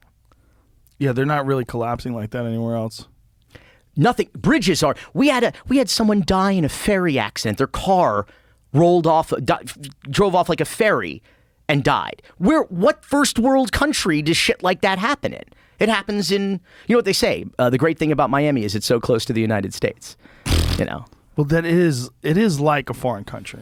I mean, Yeah. it is. But when you say that Miami is like the rest of the United States in the future, like what else do you mean other than the problem with climate control and like what? Well, first and foremost, I mean the separation between the haves and the have-nots. I mean, Miami has maybe second only to the San Francisco metro area. It is one of the greatest income and wealth gaps in the country. We'll see swamp favelas in our lifetime. We'll see people who are in the service trade in Miami but can't afford the cost of living. In fact, the United Way has an Alice report where they say 60%, nearly 60%, like 59% and change, of Miami-Dade County residents cannot afford to live in Miami-Dade County. And most of those people have at least one job. So this is the working poor. People with 1, 2, 3, 4 jobs who cannot afford the cost of living, the education, the transportation in Miami-Dade. So that's the first thing, is that is the wealth gap and the income gap. And that is going to become ubiquitous, I think, nationwide. Certainly the challenges of sea level rise and climate change gentrification. I think also, though, the way the government works, this sort of the kleptocracy. It used to be a narco-kleptocracy like Venezuela. Now it's just a kleptocracy where a group of very rich, very influential private business people essentially run cronies into, and and all of this is being exacerbated by the pandemic because you got a bunch of people sitting at school board meetings going, why the fuck do I need to put up with this shit? I'm just here to try to help kids. Like, I don't need to put up with this. Fuck this. Who's going to take their place? The crazy people yelling at the microphone at them are going to become the next school board members. And this is right. this is what we've seen in Florida. It's this, and it's a plan to privatize, subsidize, brutalize. So first you privatize bridges, industries, highways, schools with charter schools and private schools. You subsidize them with tax dollars. And where I say brutalize, I mean that because they're private entities, they may not be subject to the sunshine laws, public records laws, accountability, and transparency that a public institution is supposed to follow. So you don't even know. We have charter school. We're like one of the number one charter school states in the country. We're also the number one place for closing down charter schools. I mean, they hire child molesters. They have no standards. They have no, and we have a guy who sits in the Florida legislature on the education committee. His day job, he works for the largest charter school company in the state of Florida. So what do you think he's doing about public education? And he's misappropriating our tax dollars into his boss's hands. That's literally what he's doing every legislative session and we let this happen. The mayor of Miami, he is the mayor. He has 2 private sector jobs, dude. What? Yes, it's unethical, but it's legal. It's fine. This is what legislators. While he's the mayor, he's allowed to keep 2 private sector jobs? One of which it is a private equity firm for whom a lot of the client, they have and the other one is a law firm. He's a lobbyist, effectively, with a major cryptocurrency, digital asset, and blockchain practice, which is where a lot of the money is coming from. Into the new rich money is coming from in Miami. So he has 2 private sector jobs, working for the richest people in town while he's the mayor of one of the poorest cities in America. And here's the rub. Because he's an attorney, he claims that his client list is privileged. It's attorney-client privilege, which means that he has a secret client list, which it could be a minefield of conflicts of interest with his public position as mayor, but we're not allowed to know what they are. Just trust me, there's no conflicts. And of course there's conflicts, because I see him go out every day as a cheerleader for some of the lobbying, for some of the richest, most powerful people in town, selling out his constituents at the expense of his constituents. The guy's raised $4 million to run for re-election unopposed in a city of 450,000 people. What does he need with 4 million? Yeah.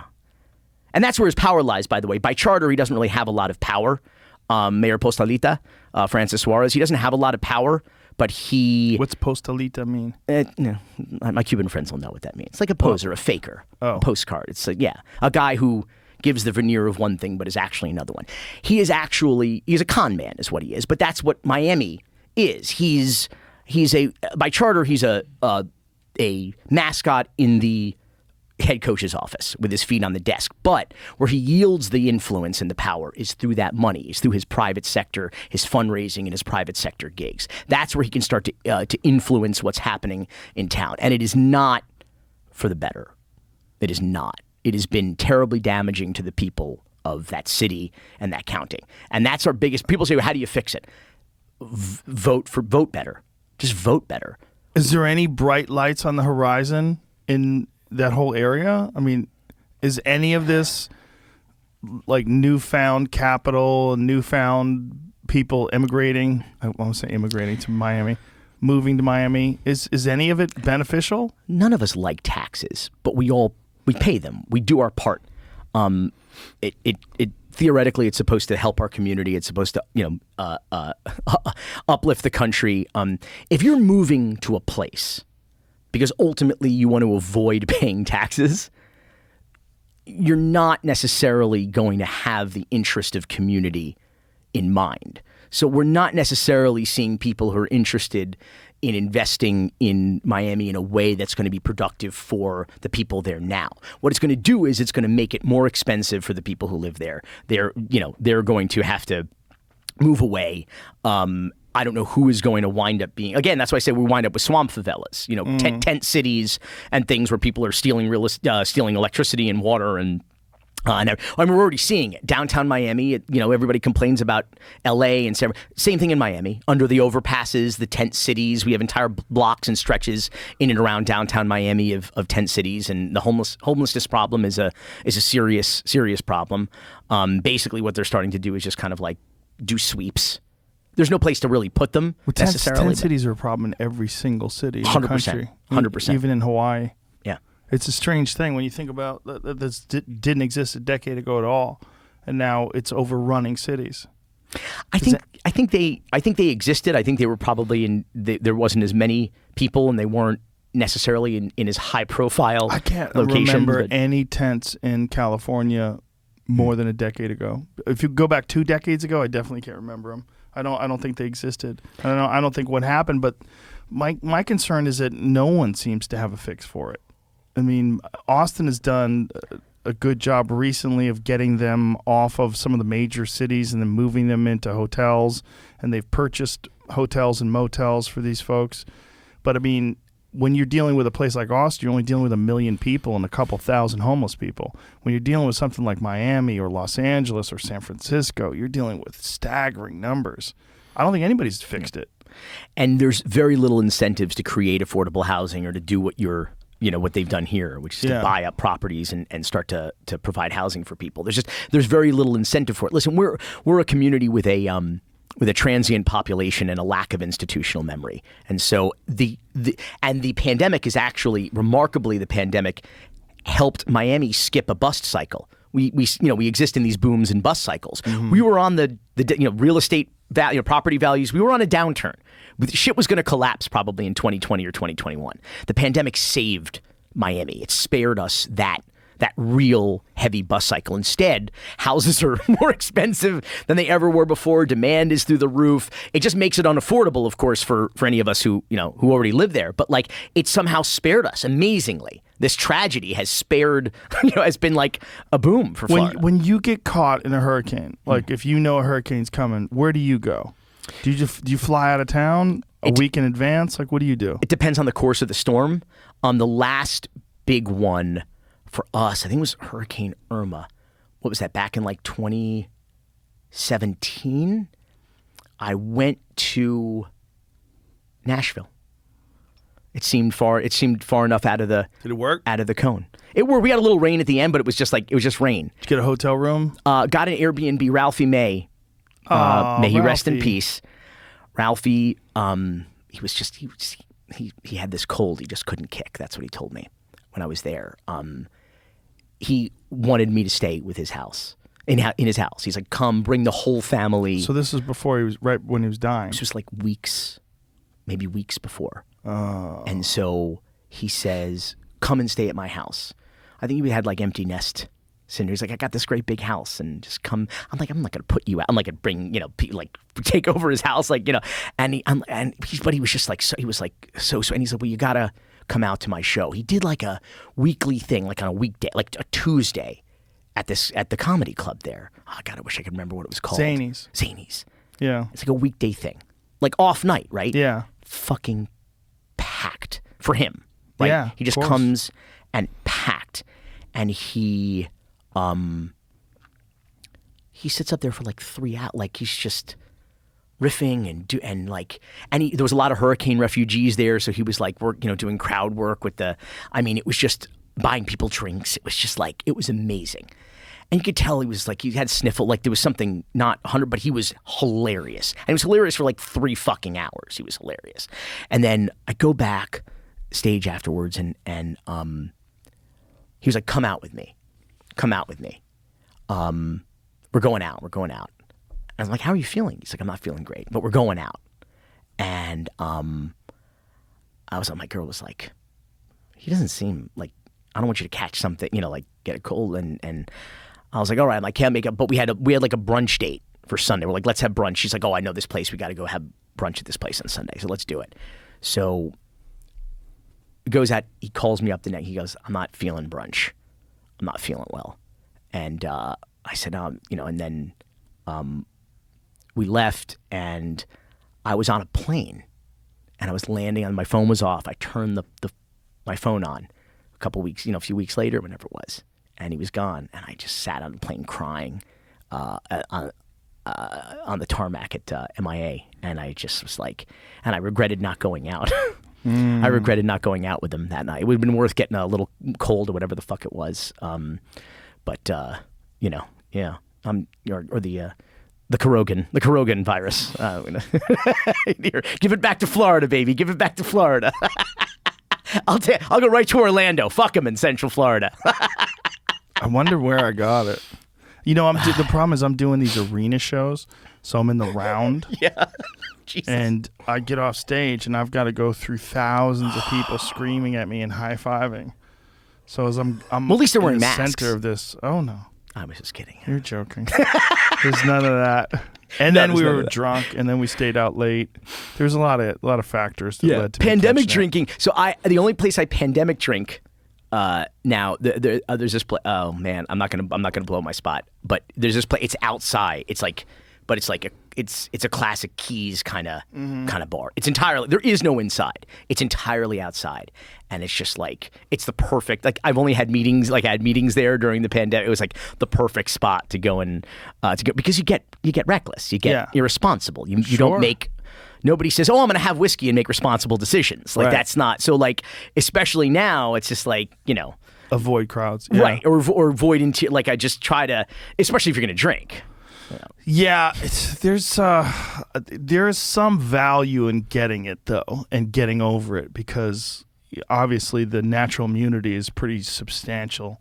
Like if you can get over it, catch COVID and survive and get over it. I'm not advocating that anybody do that, but it's not the chicken pox. Say that, but I just got over it.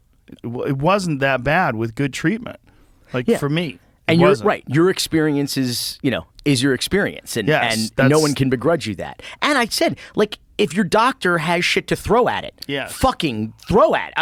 Absolutely. Your doctor says, listen, take this as prescribed, and it will help these symptoms or it'll help the virus. Fucking My fear is that these variants are going to continue to get more and more aggressive, and we're going to be dealing with something completely different 3 years from now, 2 years from now. And more of them can happen. And, I had a meeting once with the CDC in Galveston. We did a show down there, and me and Duncan were talking to this guy. And we were talking essentially about bioweapons, about someone making a disease. And he said, that's a concern. He said, but that's not my concern. He goes, my concern is nature. My concern is that something jumps from livestock to human beings and just runs right through us. And he goes, and it's going to happen. And then the misinformation. The Russians have been working on anti-vax stuff for decades because it's bipartisan. It's very effective. When you say the Russians have been working on Absolutely. anti-vax stuff, you mean like anti-vax information Exactly. propaganda Absolutely. on the internet? Absolutely. The influencing, the psyops and influencing kind of What have campaigns. you seen that they've done? Listen, it's a social media shit. That's all. They promote pages and they promote information that because it's bipartisan. There's people who They seem to promote anything that gets attention. anything that divides Americans and gets us at each other's fucking throats. Have you ever seen that? There's a interview from 1980, 85, 86. There's a KGB agent, and he's breaking down how you destroy America. And he's saying, you don't destroy America with weapons. He goes, you destroy it by slowly enforcing propaganda and getting the students to, first of all, getting them to endorse Marxist principles and ideology, and slowly erode their faith in government, slowly erode their faith in their institutions, and that they'll attack it psychologically and slowly break down the country over a few years. When you listen to him talk, at the end of this discussion, I mean, you're like, holy fuck, that's exactly what happened. Like, did they engineer this? Did they engineer the collapse of our higher learning institutions? We already had two countries. We fought a whole fucking war over it with each other. We already had two countries. So we were already coexisting here.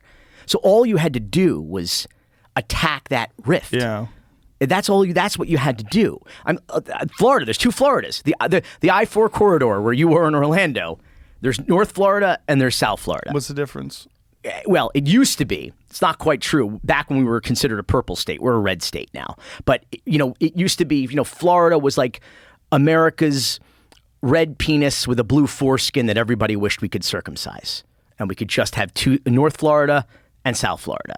And most of the revenue generating locations are obviously south. They were the bluer places, not so blue anymore. But it was two Floridas. Florida, we still have bars, not stars, but bars on our state flag. Miami was Jim Crow South. What do you mean by bars in your state As in flag? stars and bars, as in the Confederate flag. What I'm saying, we were a southern state. You have that now? Yeah, what I'm saying is it's evocative. It's not directly. It's not stars and bars, but I mean, it does have. What is it? Pull up the Florida flag. The design. What I'm saying is the design is. It's not. Yeah, I'm not saying it's the Confederate flag. But what I'm saying is it's evocative because we were a southern state. Miami Beach had Jim Crow laws. Black people could not be in Miami Beach. That's the Florida flag? Yeah. Wow. Yeah. That looks remarkably like the Confederate Yeah, flag. it's evocative. Listen, it's a southern state. What I'm saying is that's crazy. That's I did the reality. not know that. It's the reality. I didn't know what. I had no idea what the Florida flag looked like. No I one think really that's knows the first with time these. I've seen it. Yeah, no one really knows with these. You probably figured there's That's, Mickey Mouse and a manatee and That's kind of crazy. some Now cocaine. pull up a Confederate flag. Pull up in comparison, Jamie. It's not that close. similar, but but the point is, it's not a coincidence. That's all I'm saying. Right. That's it. all I'm saying. Like, Got it. it's evocative, and people up until the '60s, even into the '70s, black people could not be in the city of Miami Beach after dark. Whoa. Unless you worked there, and if you did, you had to go to the police department and get an ID badge. They literally took your fingerprints, and you had to be tagged. You had to have a fucking number. So Muhammad Ali could fight in Miami Beach. He could not stay in Miami Beach. Nat King Cole, Sammy Davis Jr., they could perform in Miami Beach. They could, even at the hotels, but they could not stay at the hotels. They had to go back over the causeway to Overtown, which had a vibrant, if you saw the movie One Night in Miami, they had it was a vibrant nightlife because you had the greatest performers in the world performing in Miami Beach and then being forced into this neighborhood where they had after parties and after clubs and so you had this vibrant culture in Overtown in Miami. Oh, wow. Because of segregation, because of Jim Crow. We had a black beach in Virginia Key. Black people were not allowed on the beach in Miami Beach. We're talking about through the 60s or 70s. This is very recent history. So what I'm saying is that if you have a fault line and you can just drop, you don't have to attack it with a nuclear weapon. Right. You could just kind of rattle it a little bit, stick a wedge in there and kind of shake it. That's America. We're two Americas. And so we're just, people are just constantly ready to be at each other's throats. And so it's very easy to exploit that. That world of foreign instigated propaganda and division is really fascinating. I had this woman on the podcast named Renee DeResta. And she had thoroughly researched the Internet Research Agency in Russia, which just does that. It's basically a farm that all they do all day long is create pages and memes and work on these pages and develop these memes that are shared amongst QAnon supporters and just a lot of crazy people and a lot of divisive ideologies online, and they're constantly stoking the fires. And she goes, some of them are so clever too. It's really interesting because some of these memes, and she said she had to look through hundreds of thousands. Some of them are hilarious, and they're made in Russia. They're made in Russia so people can share them in America, and that these will stoke division. And the funnier the better, because they're more likely to go viral, and people will share them if only because they're funny. But they did wild shit, man. She documented that they had a Texas separatist group. They organized a meeting on Facebook with a Texas separatist group across from a Muslim group. So they had this Islamic group that had a meeting, like a gathering, directly across the street from this Texas separatist group. They did it on purpose, where they tried to get them close to each other so they would fight. It doesn't take that much even in Miami. You just drive down the street and people just start fucking fighting with each other. There's a compassion gap in this country. A compassion gap? A compassion gap. Okay. Where the American values used to be the golden rule, do unto others as you'd have done to you, right? The rising tide raises all ships, to use a sea level rise metaphor. But now, we talked about this with Screwball, the new American values are fuck everybody else. Lie, cheat, and steal to get ahead for me and mine. And when you start to circle the wagons that way, you're gonna cause trouble. I mean, in Miami, it's as simple as the way we drive. We just we treat each other like assholes. We just you're in the way. Yeah, I would but this is a shared experience.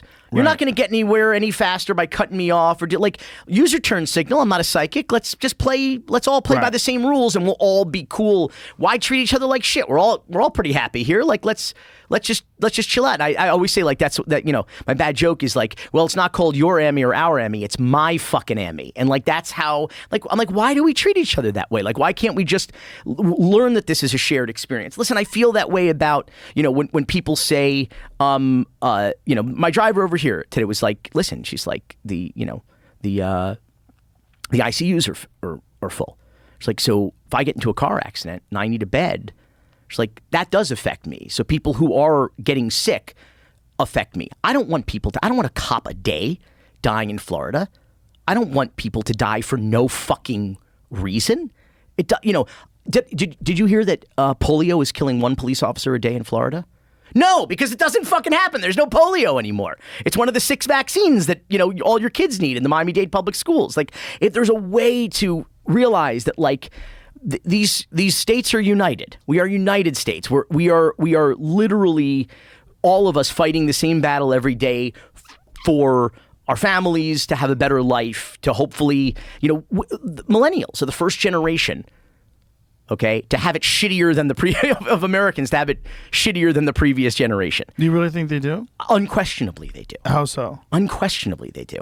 There's no the earning potential, the student debt, the availability of jobs, of 401ks, of retirement. Like they're a 1099 generation. They're a freelance generation. Gone are the opportunities that provided for the baby boomers after the greatest generation fought a war to create the most extraordinary and robust economy in the world. I mean, they're the first generation of Americans since the Great Depression to not have it better than the previous generation. That's a doc I've always talked about doing.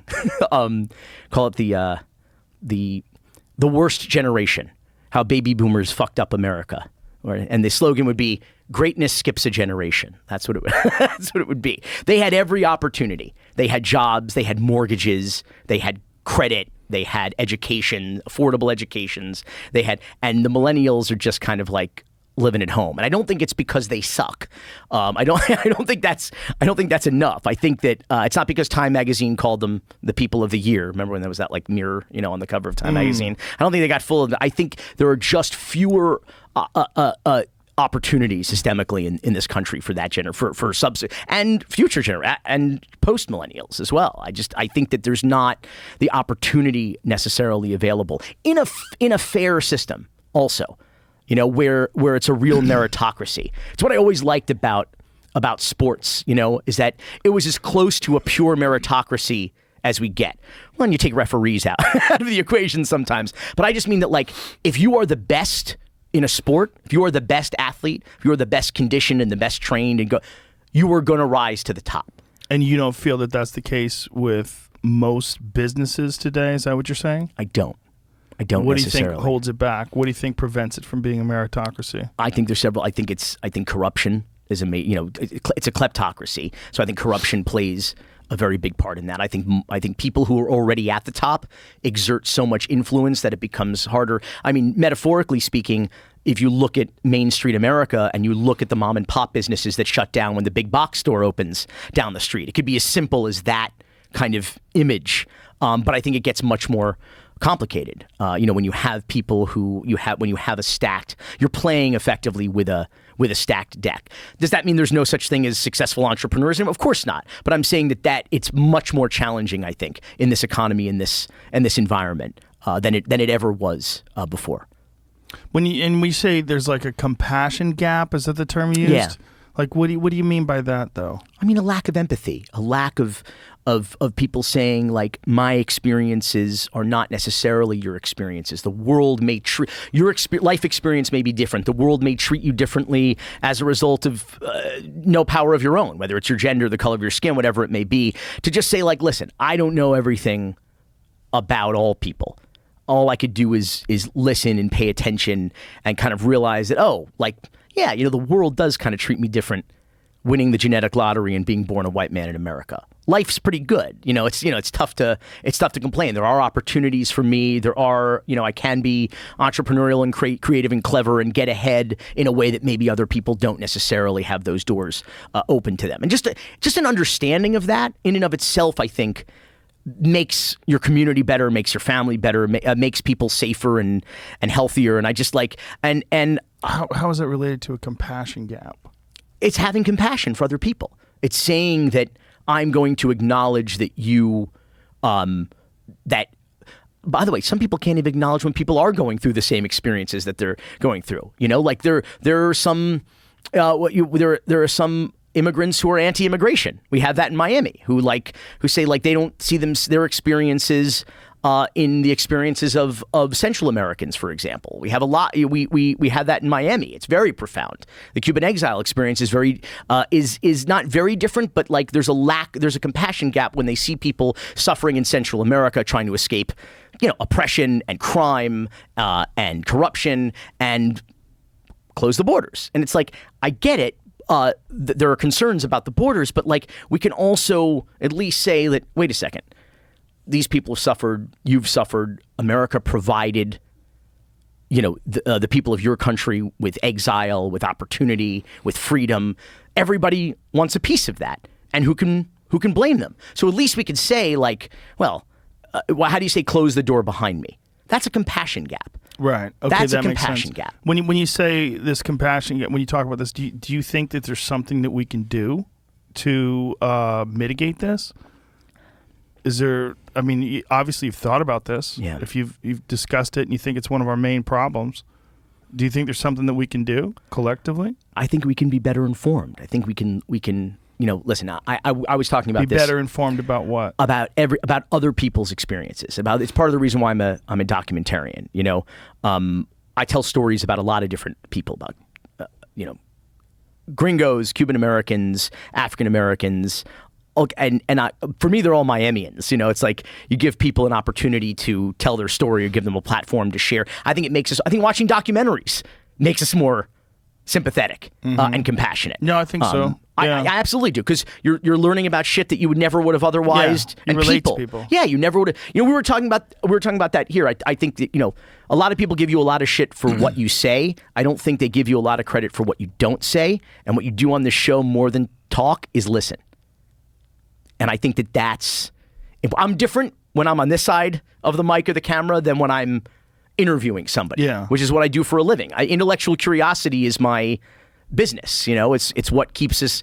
It's what keeps you going. Like wanting to meet interesting people and learn different shit. And like I said, I'm a natural skeptic, so I'm always asking questions. But I am pro fact, and I think the fact is that people look at other people in the world and just. Either they don't like them because they're the same, they don't like them because they are different, and I feel like there's a way to say, like, it's cool if they're different, but like, why can't we just not hate because of that? I think we need to smoke now. I'm trying to figure out where you're going with this. You're in this weird place. I need to write sober and edit stoned. Is what I need to, the Carlin approach. There's things that I want to say that I'm not saying for a very specific reason, but I want to. I think that when we cut off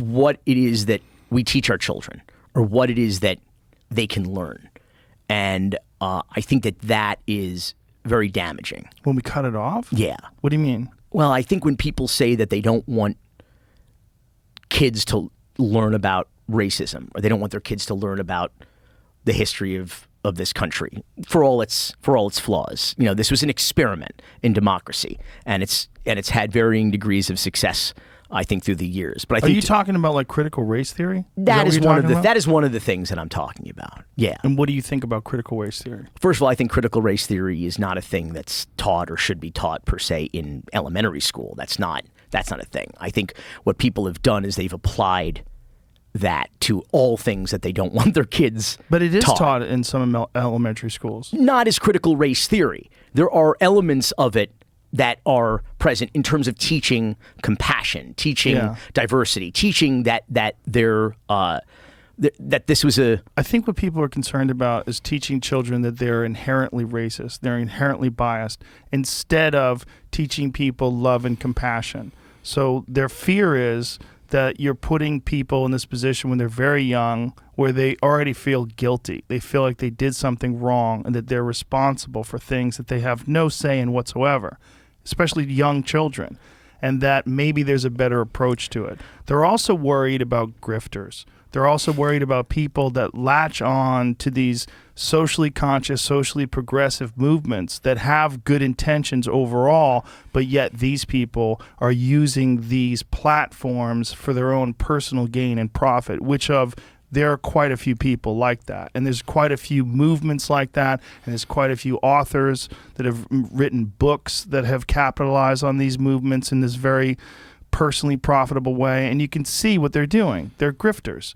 They would have found something else, but they found critical race theory. And it's a very complicated and divisive conversation to have in 2021. But that happens with everything. There's always going to be opportunists and grifters, especially in pure movements. Right. Because those are the places that you can exploit. With this infecting the way their children get educated, and that they're indoctrinated into these philosophies, these ideas that they think are ideologies, rigid ideologies that can't be debated or discussed. Because if you disagree with them, then you're a racist, you're a bad person. Even if you're not, if you just think like, hey, I don't think that this is something that we should be teaching children, that they're inherently biased and racist. But I don't think that's what children are being taught. You can have They that are being you can have taught that that in some conversation. places. You can have that conversation in college, and you should be able to freely debate Sure. those kinds of issues. But I think what you're saying is it's not just grifters, but there's people on the side of the issue who don't want to teach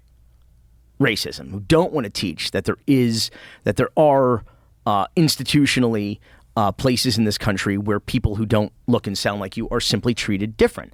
I just think that that's a reality for a lot of people, and I don't think there's any reason to not tell a kid but they're not different from you. They're people who who may have some different experiences, but want the same things as you, might have the same hopes and dreams as you, and I mean that's what we should be teaching kids. I think we're looking at it through different filters, but I think ultimately we have the same perspective on it, in that there is a reality of racism, and there's also a reality, and there's you have an ability to mold children, and you can do it in a positive way, and you can teach children. But my concern is that teaching children that they're already guilty is a very dangerous step.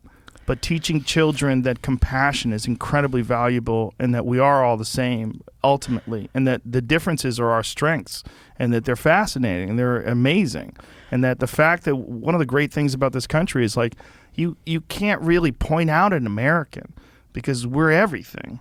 We really are everything. It is one of the great experiments in immigration. Yeah, the census certainly proves that. Yeah. With We're all the kinds of browning shit. of America and the tanning of America, it's fabulous. But I think that here's the thing: is that yes, we want the same thing, but I don't know that. I mean, kids could feel guilty about things, but I don't know that they're being taught to feel. Listen, we are ultimately two white guys having this conversation We're about ultimately racism. not children either. We're not in classes, right? The problem is I've seen videos of people who've leaked out of classes where teachers are teaching these things to children, that they're responsible for the sins of their ancestors, and that this is something that's inherently a part of who they are. And I think there's a way to teach the positive aspects of what we're talking about. There's a way to teach compassion. There's a way to teach open-mindedness, and this sort of understanding of the strength of the fact that we're all so different and unique. I think those anecdotal examples, though, it's kind of why I feel guilty sometimes when I share, viral videos of fuckery, in Florida. It's like some of these things are just anomalies, you know what I mean? They're just, but thanks to the ubiquity of your cell phones, and we can kind of take this. I don't know that crazier shit's happening now so much as it is we're all more aware, aware of it. And I don't know evidence of it. Right. And I don't know that that's healthy per se. I appreciate the transparency, and I like having the information, but I think that when you have, to borrow your term, grifters who are exploiting an opportunity, it's good to catch them, but I think then it provides ammunition to vilify an entire area of study or an entire movement. I mean, it's kind of what you were saying about some of the treatments, the viable treatments for COVID-19. I think it's the same thing. It's like you have this, and again, I don't think there's a bunch of people going out to the horse feed shop or whatever. I think that happened like one, you know what I mean? Like it was one dude, but like it becomes the go-to example. It's kind of the same thing here. It's like there's one person abusing their authority or their platform as an educator, which I think that there's probably more than one person doing that in myriad ways. But I'm saying I don't think that is necessarily a fair cross section of how things are being taught and applied. I'm a product of Miami-Dade County Public Schools, graduate of the University of Miami. I'm basically a functioning illiterate. Let's be honest about it. But the reality is, like, I was taught pretty well, all things concerned. I don't think I came from a broken system. I don't know what the hell is going on right now in the public school system. I know a lot of people are yelling and screaming about masks, which has nothing to do with, the education of their children. I know a lot of people are pulling their kids out of school and going to private schools and charter schools, which is only going to help, expedite the collapse of the public school system, which I think is a bummer because, like I said, I'm a product of it. I'm a believer in it. Well, it's certainly massively underfunded, and there's a real problem in this country when we don't value one of the most important things that a child ever encounters, which is their education. We don't value it. We don't value it to the point where we don't want a radical change of it. One of the things that we realized through this pandemic, when they started introducing these stimulus packages and started propping up corporations and boosting them to the tune of untold fucking billions of dollars, is that they have the ability to allocate resources in a way that benefits corporations. But they don't seem to be able to do that to disenfranchised communities. They don't seem to be able to do that to places that have been historically poor. And historically, talking about these people that have experienced redline laws and people that, are still, they have the echoes of Jim Crow still in their community, where they still have the same poor neighborhoods, same crime-ridden neighborhoods, and no one's done anything to fix it. Well, remember, when you take from the poor and give to the rich, that's capitalism. When you take from the rich and give to the poor, that's socialism, remember? Yeah, but it's also... It has a stigma. What I'm saying is I understand. And I learned that from a meme, by the way. Yeah. So I learned that from probably a Russian meme. But you're right. I mean, we had these Liberty City burned in 1980 after a group of white and Hispanic police officers beat a black insurance salesman on a motorcycle to death. And they moved it was such a hot button issue, happened in December of 79. Arthur McDuffie was his name. It was such a hot button issue, they changed the venue from Miami-Dade County to Tampa, and an all-white jury acquitted the police officers. And Miami had what is to this day one of the worst riots in the history of this country. Did billions of dollars in damage. I think 18 people died. And there are entire blocks to this day in Liberty City that have never been redeveloped. This is from 1980. That just like buildings that had burned down and just never redeveloped. Businesses never came back, and places to this day look like that. You're absolutely right. Yeah, it's a major problem in this country that it never gets addressed. And when they talk about rebuilding places overseas and nation building, like the amount of allocation of resources that have gone to Iraq and Afghanistan, just think about that. Think about what could have been done in the United States. Like when you heard about Halliburton getting these no-bid contracts for untold billions of dollars to do work in Iraq and Afghanistan, particularly Iraq. Well, listen, I mean, that's who won the war? The military contractors and the Taliban. That's who won the war. I mean, but at least it's over. I could say that for the time being. But I think that. Jesus, how the fuck did we? I don't know. What do we ever? What we always did. We started with iguanas. And this is where we went. Frozen and deep and thawed out iguanas. Dude, I'm gonna have nightmares. I try not to think about them. I'm gonna have nightmares about them tonight. But you should start eating them. I'd love to. I heard what you heard. I heard that they're really delicious. Yeah, apparently they taste good. Yeah, I might open like a whole iguana restaurant. Do you live near like a canal or anything? In Miami, you never live far from a canal. Yeah, get a pellet gun. They're everywhere, dude. They're everywhere. Yeah, and they claw and they holy shit. Well, it's always we elect some of them. But that's what I wanted to say. Like, because you make an exceptionally good point, which is what I was getting when you say why the Florida of today or the Miami of today is the America of tomorrow. It's just like when I hear a lot of this in Miami. It's a lot of this propaganda which helps to swing the county and swing the state. There is no communist threat to the United States. The greatest threat to capitalism, for example, is cronyism. That is the greatest threat. That corruption is what taints the system. That's I see that in the bridge collapse. Why isn't anybody in trouble? Right. It's the friend. They call it the Friends and Family program. Friends and Family plan in Miami, and we have that everywhere, and that manifests itself to the tune of trillions of dollars in war. That's the greatest threat. Is the kleptocracy. That's the greatest threat. There's no communist threat. This is always going to be a democracy. It's always going to be a capital. Well, I hope it's going to be a democracy. But capitalism is not threatened by communism or socialism. Capitalism is threatened by cronyism.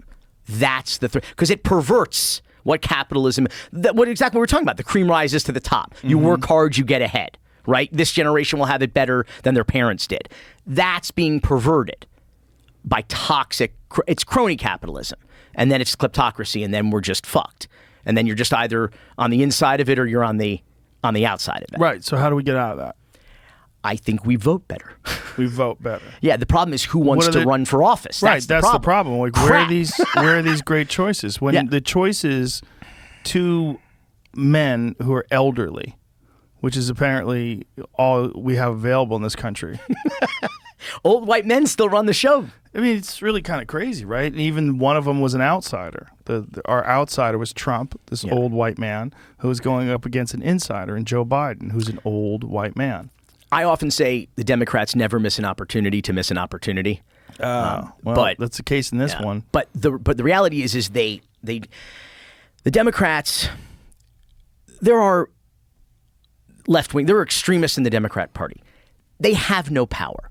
They might be popular on social media. They might be very loud. They might even have a few good ideas. They have no power in the party. They aren't passing. You talking about like the squad, like those type of folks? Anyway, Bernie Sanders, for that matter. Could be AOC, could be Bernie Sanders, could be Elizabeth Warren. They have no real power in the party.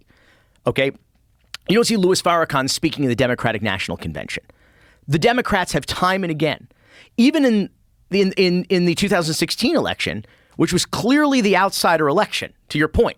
Clearly the Republicans were like, we're flushing the toilet on the Tea Party, we're flushing the toilet on the Bush political crime family, and we're done with Jeb, we're done with Marco, we're done with Ted Cruz, we're done. We want this outsider.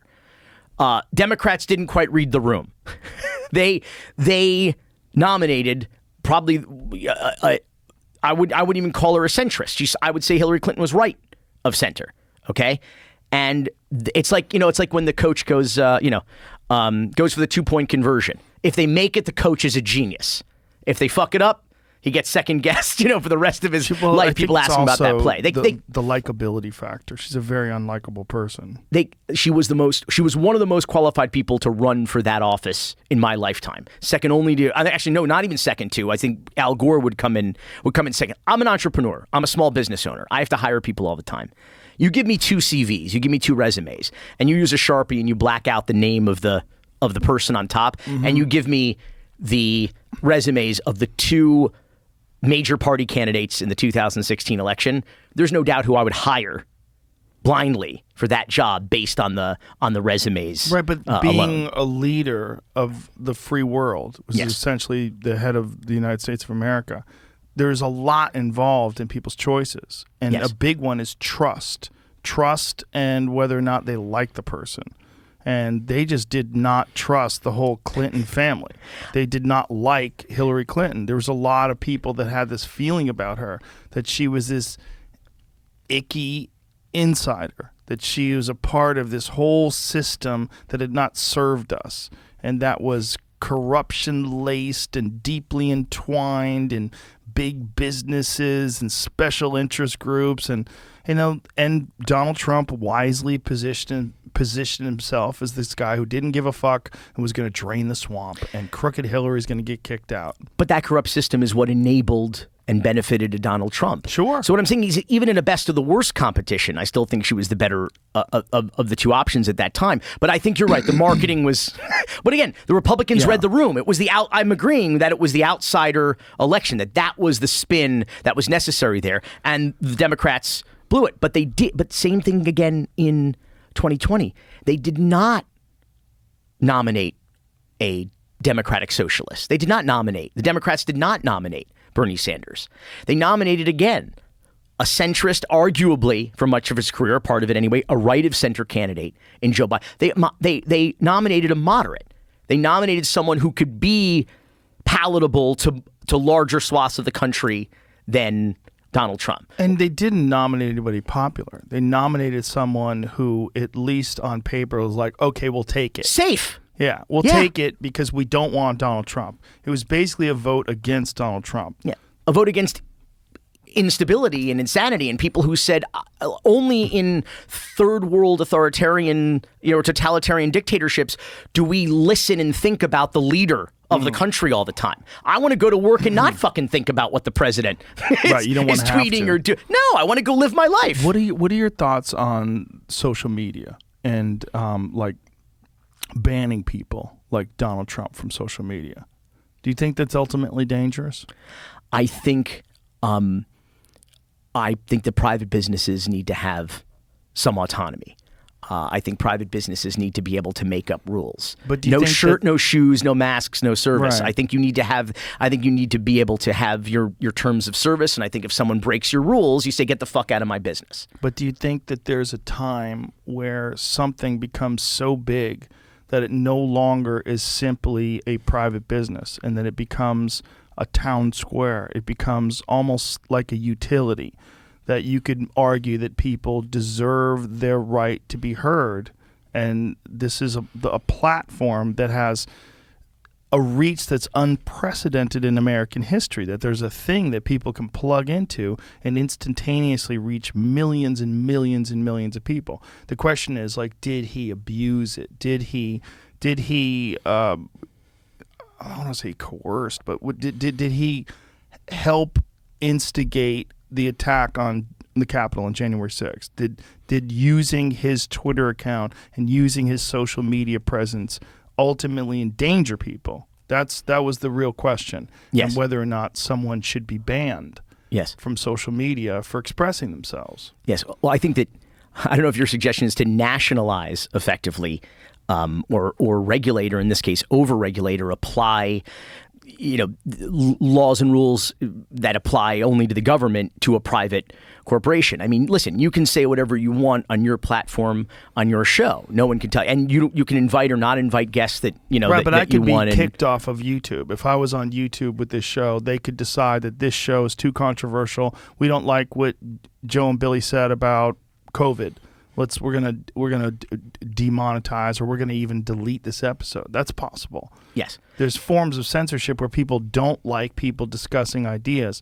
That's one conversation. But this is a platform like Twitter, where it's you have hundreds and hundreds of millions of users. I don't know how many, maybe billions. It's so big, you can make an argument that it's like a utility more than it is like a private company. But if YouTube did that to you, you'd go to Spotify. What I'm saying is you'd have but the there's platform. no thing other than Twitter like that. And then you have women like Jen Psaki, who's the press secretary for the White House, who says that if you get banned from one platform, you should be banned from all platforms, which is very convenient for them if they can get someone banned that's a critic of the United States government. But I don't think that should be the case. I think each platform, it depends on, you might use one platform differently than you use another. I don't think that's fair. I mean, obviously each platform, I don't think the government should impose some sort of blanket, or it's like, if Twitter, why should Twitter be able to decide for Facebook? Facebook has their own terms and their own conditions, and you have to follow their I thought it was rules. a ridiculous thing for someone to say, especially someone as a White House press secretary. But I'm just look, I'm on the fence on this in a way, in that I don't think it's wise to have someone who is in a great position of power, who's outwardly calling for some sort of a violent movement or a violent attack, and that can happen, right? Let's forget about the January 6th thing, and let's imagine that some senator or some politician is calling for people to aggressively assume control of a building or take control of a place.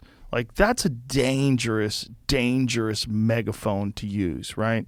And in that situation, I think we have to be really careful about how we allow people to use any kind of platform, right? Whether it's a social media platform or whatever the fuck it is. In that case, I think that's where that's where there's the argument about Trump and the Capitol Hill attack. That's where it gets real squirrely with me. But other than that, I feel like the answer to bad speech is better speech. The answer is robust debate. The answer is people that are intelligent, articulate, and convincing, making far better points. but not dangerous misinformation, Right. or to your point, inciting violence. Inciting Violence. Yeah. Yeah. I mean, I think that's but I think that, again, you as the private business owner, as a restaurant owner or whatever it is, have to make a decision about that guy acting a fool at that table over there. Right. Am I gonna put my hand on his shoulder and say, buddy, just kind of keep it down a little bit? Or am I gonna pick him up and use his head to open the back door and toss him out in the alley and say, not in my place? Right. I mean, I think businesses need to have some freedom and ability to make their own rules. I just don't think it's as simple as a small business anymore. I think when you're dealing with something like Twitter, which also victims has, of their own success. well, it is in a way, but I mean, they're also inconsistent. I mean, Twitter has the Taliban on. The Taliban is openly posting on Twitter. That's fucking wild. I mean, the documented atrocities are occurring right now. I mean, you can pay attention to what's happening right now in Kabul. It's not good. And they're on Twitter. Here's the thing. You walk into my restaurant. I don't like your politics. Mm-hmm. I could probably refuse you service for any reason. But the reality is, if you come in and you don't act a fool in my place, Right. it's a private. Again, if they come on Twitter and they don't violate Twitter's rules, I don't like it. I don't like their. I don't follow them. Yeah. I don't like their message. I don't particularly want their message on the platform. In which case, I could leave the platform myself in protest, for example, because they're allowed. But the reality is, I block them out. I don't. They don't exist in my timeline. But the bottom line is that the private business owner needs some autonomy, needs some ability to say, I control this space. This is my. And I get it's not a restaurant. I think understand also Twitter's not a the restaurant. problem people have is that it's enforced almost down an ideological division. It's like very rock solid, enforced in a left-wing manner. Well- and that right-wing people are much more likely to be banned and censored. But then I think you have to look at the nuances of this. Meaning, why was each account banned? What I'm saying is, if you're going to incite violence, I don't really care who you're. Right, if you're agreed. a fanatic, I don't really give a fuck if you're left or right or what. Ban them, of course. Right, but as a proponent of free speech, which I'm sure you are, that this is it gets slippery when people have the ability to silence their critics or silence their opposition, silence people that have differing opinions, and when you're dealing with a small business like a restaurant, that's I understand it, but you're dealing with something like Twitter, where you have access to untold millions and millions of people. It seems like we have to have a very nuanced perspective on this, and we have to really take into consideration the ripple effect of any decision that gets made in terms of silencing voices, because I think it can all come back and bite us in the ass. I think it's an amazing ability that we have that's unprecedented to express ourselves and to explore ideas. Unfortunately, Twitter is used by a lot of fucking dummies, and a lot of it is just hate and insults, and which is normal. It's standard for the internet, right? People dunking on people. It's all normal stuff. But there's also it's a portal for information, and it's an amazing portal for information. But we got to be real careful about silencing voices just because you disagree with them.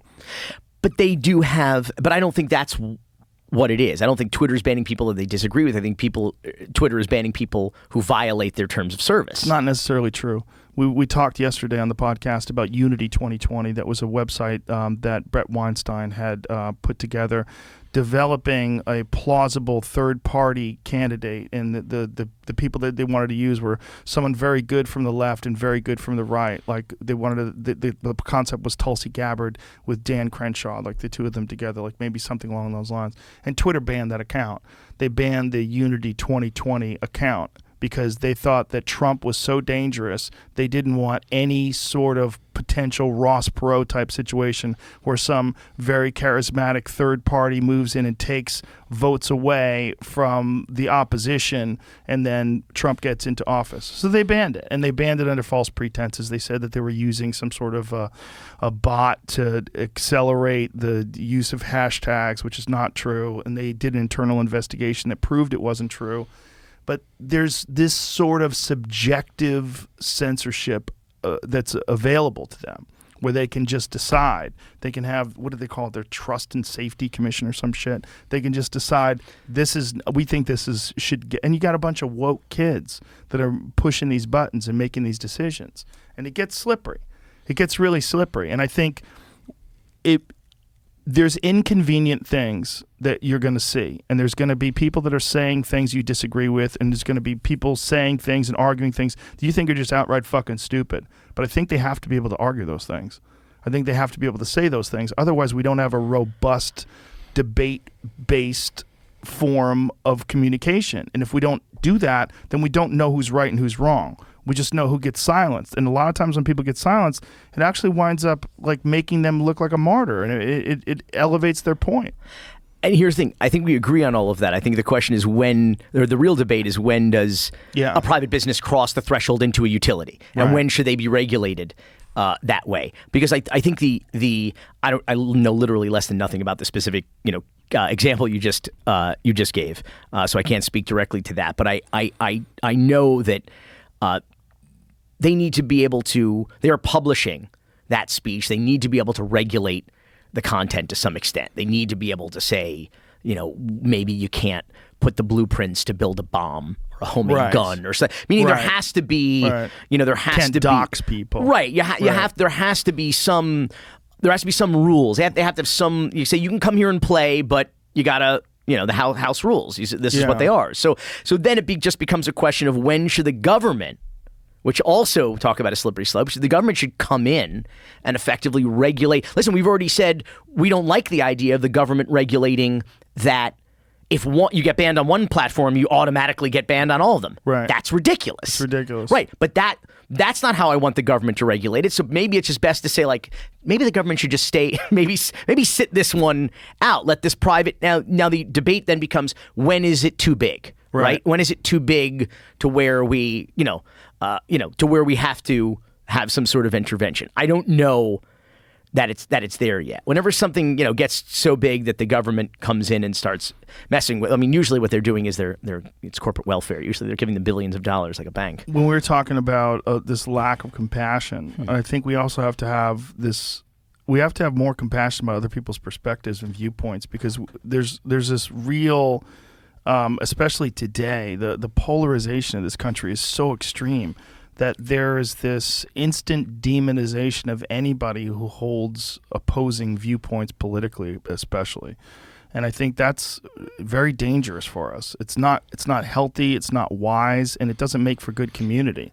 Like, you can have a neighbor who's a hardcore right-wing person, and he could be a good friend. You can have a neighbor who's a hardcore socialist, and he could be a good friend. Like, you can have good friends that maybe you don't necessarily share their opinions, but you have a certain amount of decency and a certain amount of just love that you approach these people with. And we can get along better in this way. This is one of the worst things about social media and Twitter, is that we're not communicating in a manner where we're seeing each other. We have face-to-face contact. We're reading social cues. So people are just lobbing grenades over fences. 280 characters at a time. Yeah. It's not very nuanced. It's not. There's no time for real discussion. I think of how many threads where people, like you said, like, it's just like, okay, I'm just gonna go back with a yo mama joke. Let's just fucking end this thing. Right. But then, like, you see people actually kind of come, if they realize they're talking about the same thing, or they come to an I always like those threads where you're like, oh shit, like they're like realize that instead of talking past each other, they realize that they have more in common. I mean, those are great. I love when people like agree to disagree or agree to communicate in a pleasant and civil manner. Those renew my faith. But then it also, to your point, causes us to like over politicize shit that just simply is not political. I think about all the time, like nobody's agenda is masks. No, there's no big, except for maybe the Halloween store. Okay, like there's no there's no mask industrial complex that wants to force no one gives a shit. So why, like, whatever, wear a fucking mask. Like, is that a contrarian perspective? No, what I think it's whatever the opposite of virtue signaling is, I guess. Like a lack of virtue. I don't know. Like it's your thing. It's their you suddenly politicize things that are simply not political. Some things are just for public health. Some things are just people trying to figure out the best way to navigate an unprecedented, once in a generation situation, and trying to figure by science, which is imperfect. You go with the best data you have at the time, and things can evolve and things can change. They're trying to figure it out. Yeah, and wearing a mask when people ask you to wear a mask, it makes you not be an asshole. Yeah, what's the harm? People. Who gives a shit? Yeah. I don't know if it works. Listen, for sure, they're not all created equal. That's for sure. Because there's really tight-fitting... This is not a thing. Yeah, these fucking bandanas. Or my favorite is when people wear a face shield. I'm like, hey, fuckface, what's all this? Yeah. What's all this? You're literally just talking. It's going out that, like, are you stopping just spit from hitting you? Like, the face shield one is madness because there's this fucking gap under there. Although, that said, I'd rather the shield at the buffet than not the shield at the buffet. I know you're still going under, but I'd rather I'd rather a shield than no shield. At a buffet. Yeah, but why is it political? Why is that political? Because it seems like the people that are more sensitive to the mask thing tend to be Democrats, and the people the more, I'm going to live my life with freedom, they want the mask. Dude. The no mask thing. Dude, how is it that with all the rights, particularly post war on terror, post 9/11, all of the rights that we've been willing to just give up, or not aware that we gave up, right? Like Patriot Act, in the interest of national security, I mean, how is the TSA still a thing? How is that still a thing? Yeah. Okay, all the rights and the indignities that we have allowed. This is where tyranny is a mask, is a piece of fucking come on. It doesn't make sense. Choose your battles, it's also man. Like people don't like that you wear it and then you sit down, you take it off. They're like, what the fuck are we doing? Like, what are we doing? Like, there's non-logic to it. Yes. But there's also this thing that you're doing where you're just letting people know you're not an asshole. And hopefully, and then hopefully one day we don't have to do it anymore. But that's what you're doing. When they say you have to wear a mask and then you wear a mask so you sit down, it's not that hard. At least we're at a restaurant. And that's one thing that I felt like when the pandemic sort of lightened up and you could start going to places again. I didn't give a fuck if I had to wear a mask until I sat down at my table. Or when I went to take a leak, I had to wear a mask to go to the restroom. It's not like, it's okay. It's like I'm just happy that I could eat at a restaurant. And if they put these laws in place, maybe that are a little illogical, I think they're trying to figure it out as they went along. And if there's a way to reopen schools, which everybody wants. Yeah. And the price to pay is your kids wear a mask if that's what it takes. Yeah. To get the economy going, to get child care, to get kids out of the house, to get what's the big fucking deal? And by the way, sometimes the rules don't make sense. There's a lot of rules that don't make sense. But we do. And by the way, God forbid it might actually help somebody or save somebody, or someone didn't get, we don't know for sure, but if God forbid that's the worst that can happen, is that you have an annoying mask on for a few minutes and you don't get somebody else sick. Like, I don't know, that's just some dumb shit to me. Yeah, I don't know if it stops people from getting sick. I've heard arguments in both ways, and I've also seen a video where there was a doctor who was explaining that the reason why he wears a mask is during surgery, and it's to stop things from getting into the wound. And he said, I'm going to show you what it looks like when you vape and you blow the vape out of a mask. Have you ever seen this video? Yes. It's crazy. Like, it all goes through. And he's like, vape particles are so much larger than viral particles. He's like, it's not really stopping anything. It's making you feel better. And I'm like, okay, it's illogical. But, like, until this shit is over, it makes sense that people at least want you to wear it or think it's a good idea to wear because it makes it seem like you care. Like, I don't know. I don't know that it's just virtue signaling. I don't know it is either. I think it's got to filter something out. Yes, it's something. It filters something out. Yeah, maybe it's enough of a viral load so you'll barely get sick versus get really sick. Like, who the fuck knows? But I wish there was a better solution. I wish there was something more logical, like fucking advanced HEPA filters that suck all the bad shit out of the air, so you know that if you go into an indoor location, you're in fact safer than you would be anywhere else. That's one of the things that they say that's actually pretty good about airline travel, is that the filtration systems in airline travel are pretty substantial. But I will tell you, I used to get sick almost every time I flew on a fucking plane. I get a cold every time. I honestly might keep up the mask thing post-pandemic, knock wood. When I air travel, I might fucking do it. I'm, a lot of people think that. Yeah, just for in the airport and airplanes, because I would get a stupid fucking cold. Like, I'd be down for the count for a couple days every time I get home. My friend Reggie clued us on to these fucking space helmets, these HEPA filters. They're literal helmets. They go over your head and they cinch up at the bottom, so you're completely airtight, and you're breathing. It's like they're battery powered, right, Jamie? Yeah, they're battery powered, and so there's like a fan in there that keeps it from fogging up, and you don't have to worry about shit. So Reggie wore these when he was traveling. It's wild though. I mean, you are committing to a look. I mean, you're basically a spaceman. I'm not above that because I would just get this dumb shit cold. Every time I would get on an airplane, it was if they let ridiculous. you wear it, they'll let you wear it. I mean, I get it. Would they not let him wear it? I don't know. Maybe not through TSA. No, I've never heard of anybody not being able to wear it, but it is a kind of a crazy contraption. You're wearing a space helmet. You know, you're like fucking scubaing through the airport. I don't know that I could pull that off. Maybe Reggie could just pull that off. Yeah, Reggie could pull off anything, but it is one of those things where I don't think I can wear it. Yeah. Also, I have a large head. Yeah, so I have a normal head. I have a big head too, though. Yeah, so I don't know, like if there's like an triple XL or it'll fit because it fits with Reggie's afro. Like, you know, it'll fit you. It's I don't know if that's the move either, though. You know, it's just we can only hope that we get out of this with a better sense of health, and that at the other end, people really legitimately choose to take care of themselves better.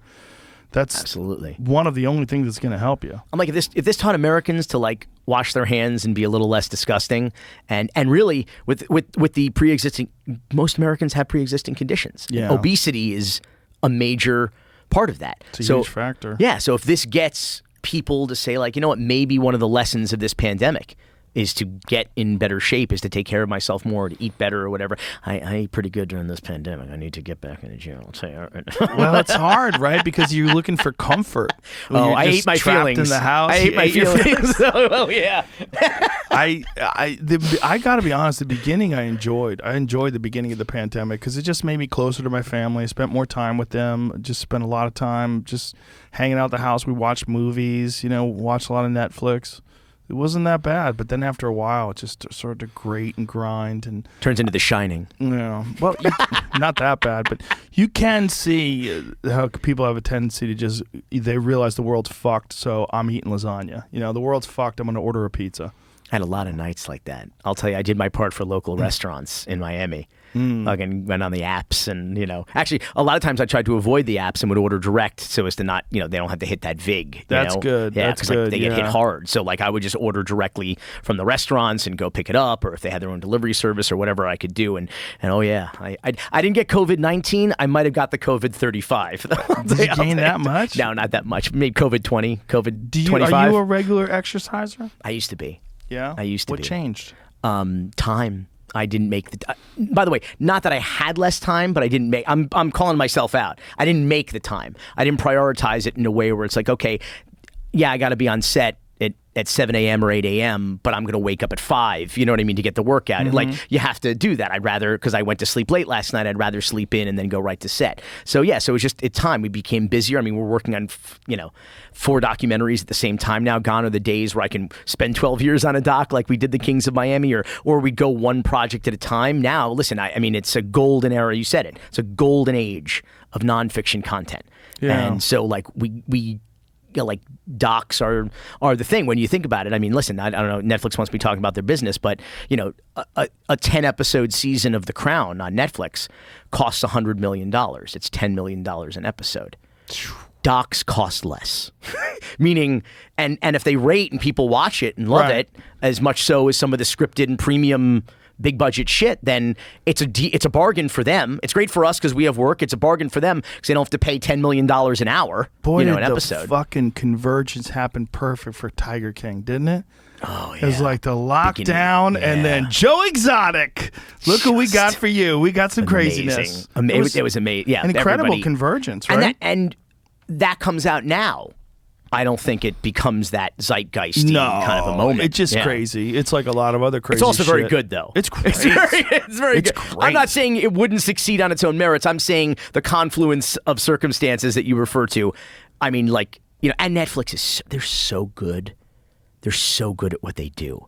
They know so much more about us and our viewing habits than we even Their know. algorithms are Dude, super and sophisticated. they get the content in front of the faces of people that they think are going to be into it based on that's the thing. People who share passwords, it fucks up the algorithms. Right. Because they're recommending you shit your mom would like because she knows she shares her so you're like, what the so someone wrote a very funny tweet. They're just like, no Netflix, now that I've watched Cocaine Cowboys, I don't want to watch Grace and Frankie. It's like, what is this, like how did you get that from the Right. But Netflix is so good. I mean, like they just get, whether it's by email or when you turn on the service, right? And all of those, nobody else is looking at like the homepage same that you're suggested, right. that you're seeing. It looks totally like, and so they actually called us with some. They play their cards very close to the vest.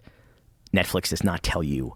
Yeah, they don't tell you shit when you have a comedy special either. They go, you're doing very, very well. Right. What are the numbers? Code words. You're doing very, Yes. very well. Code word, like no. So I was in a meeting with them once and we were pitching them something. This is years ago. Pardon me, dude's sitting there with his laptop open.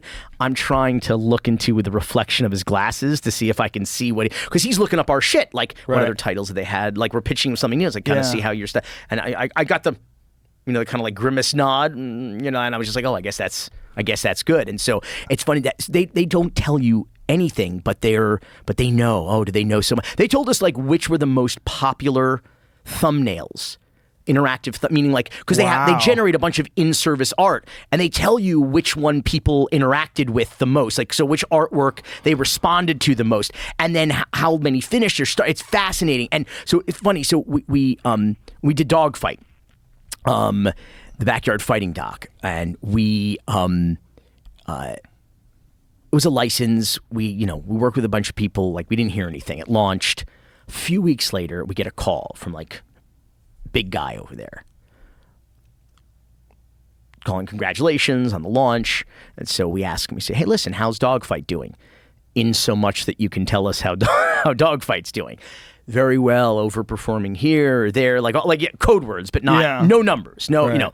And he says, hey, listen, Cocaine Cowboys, ESPN 30 for 30, The U, and Dogfight.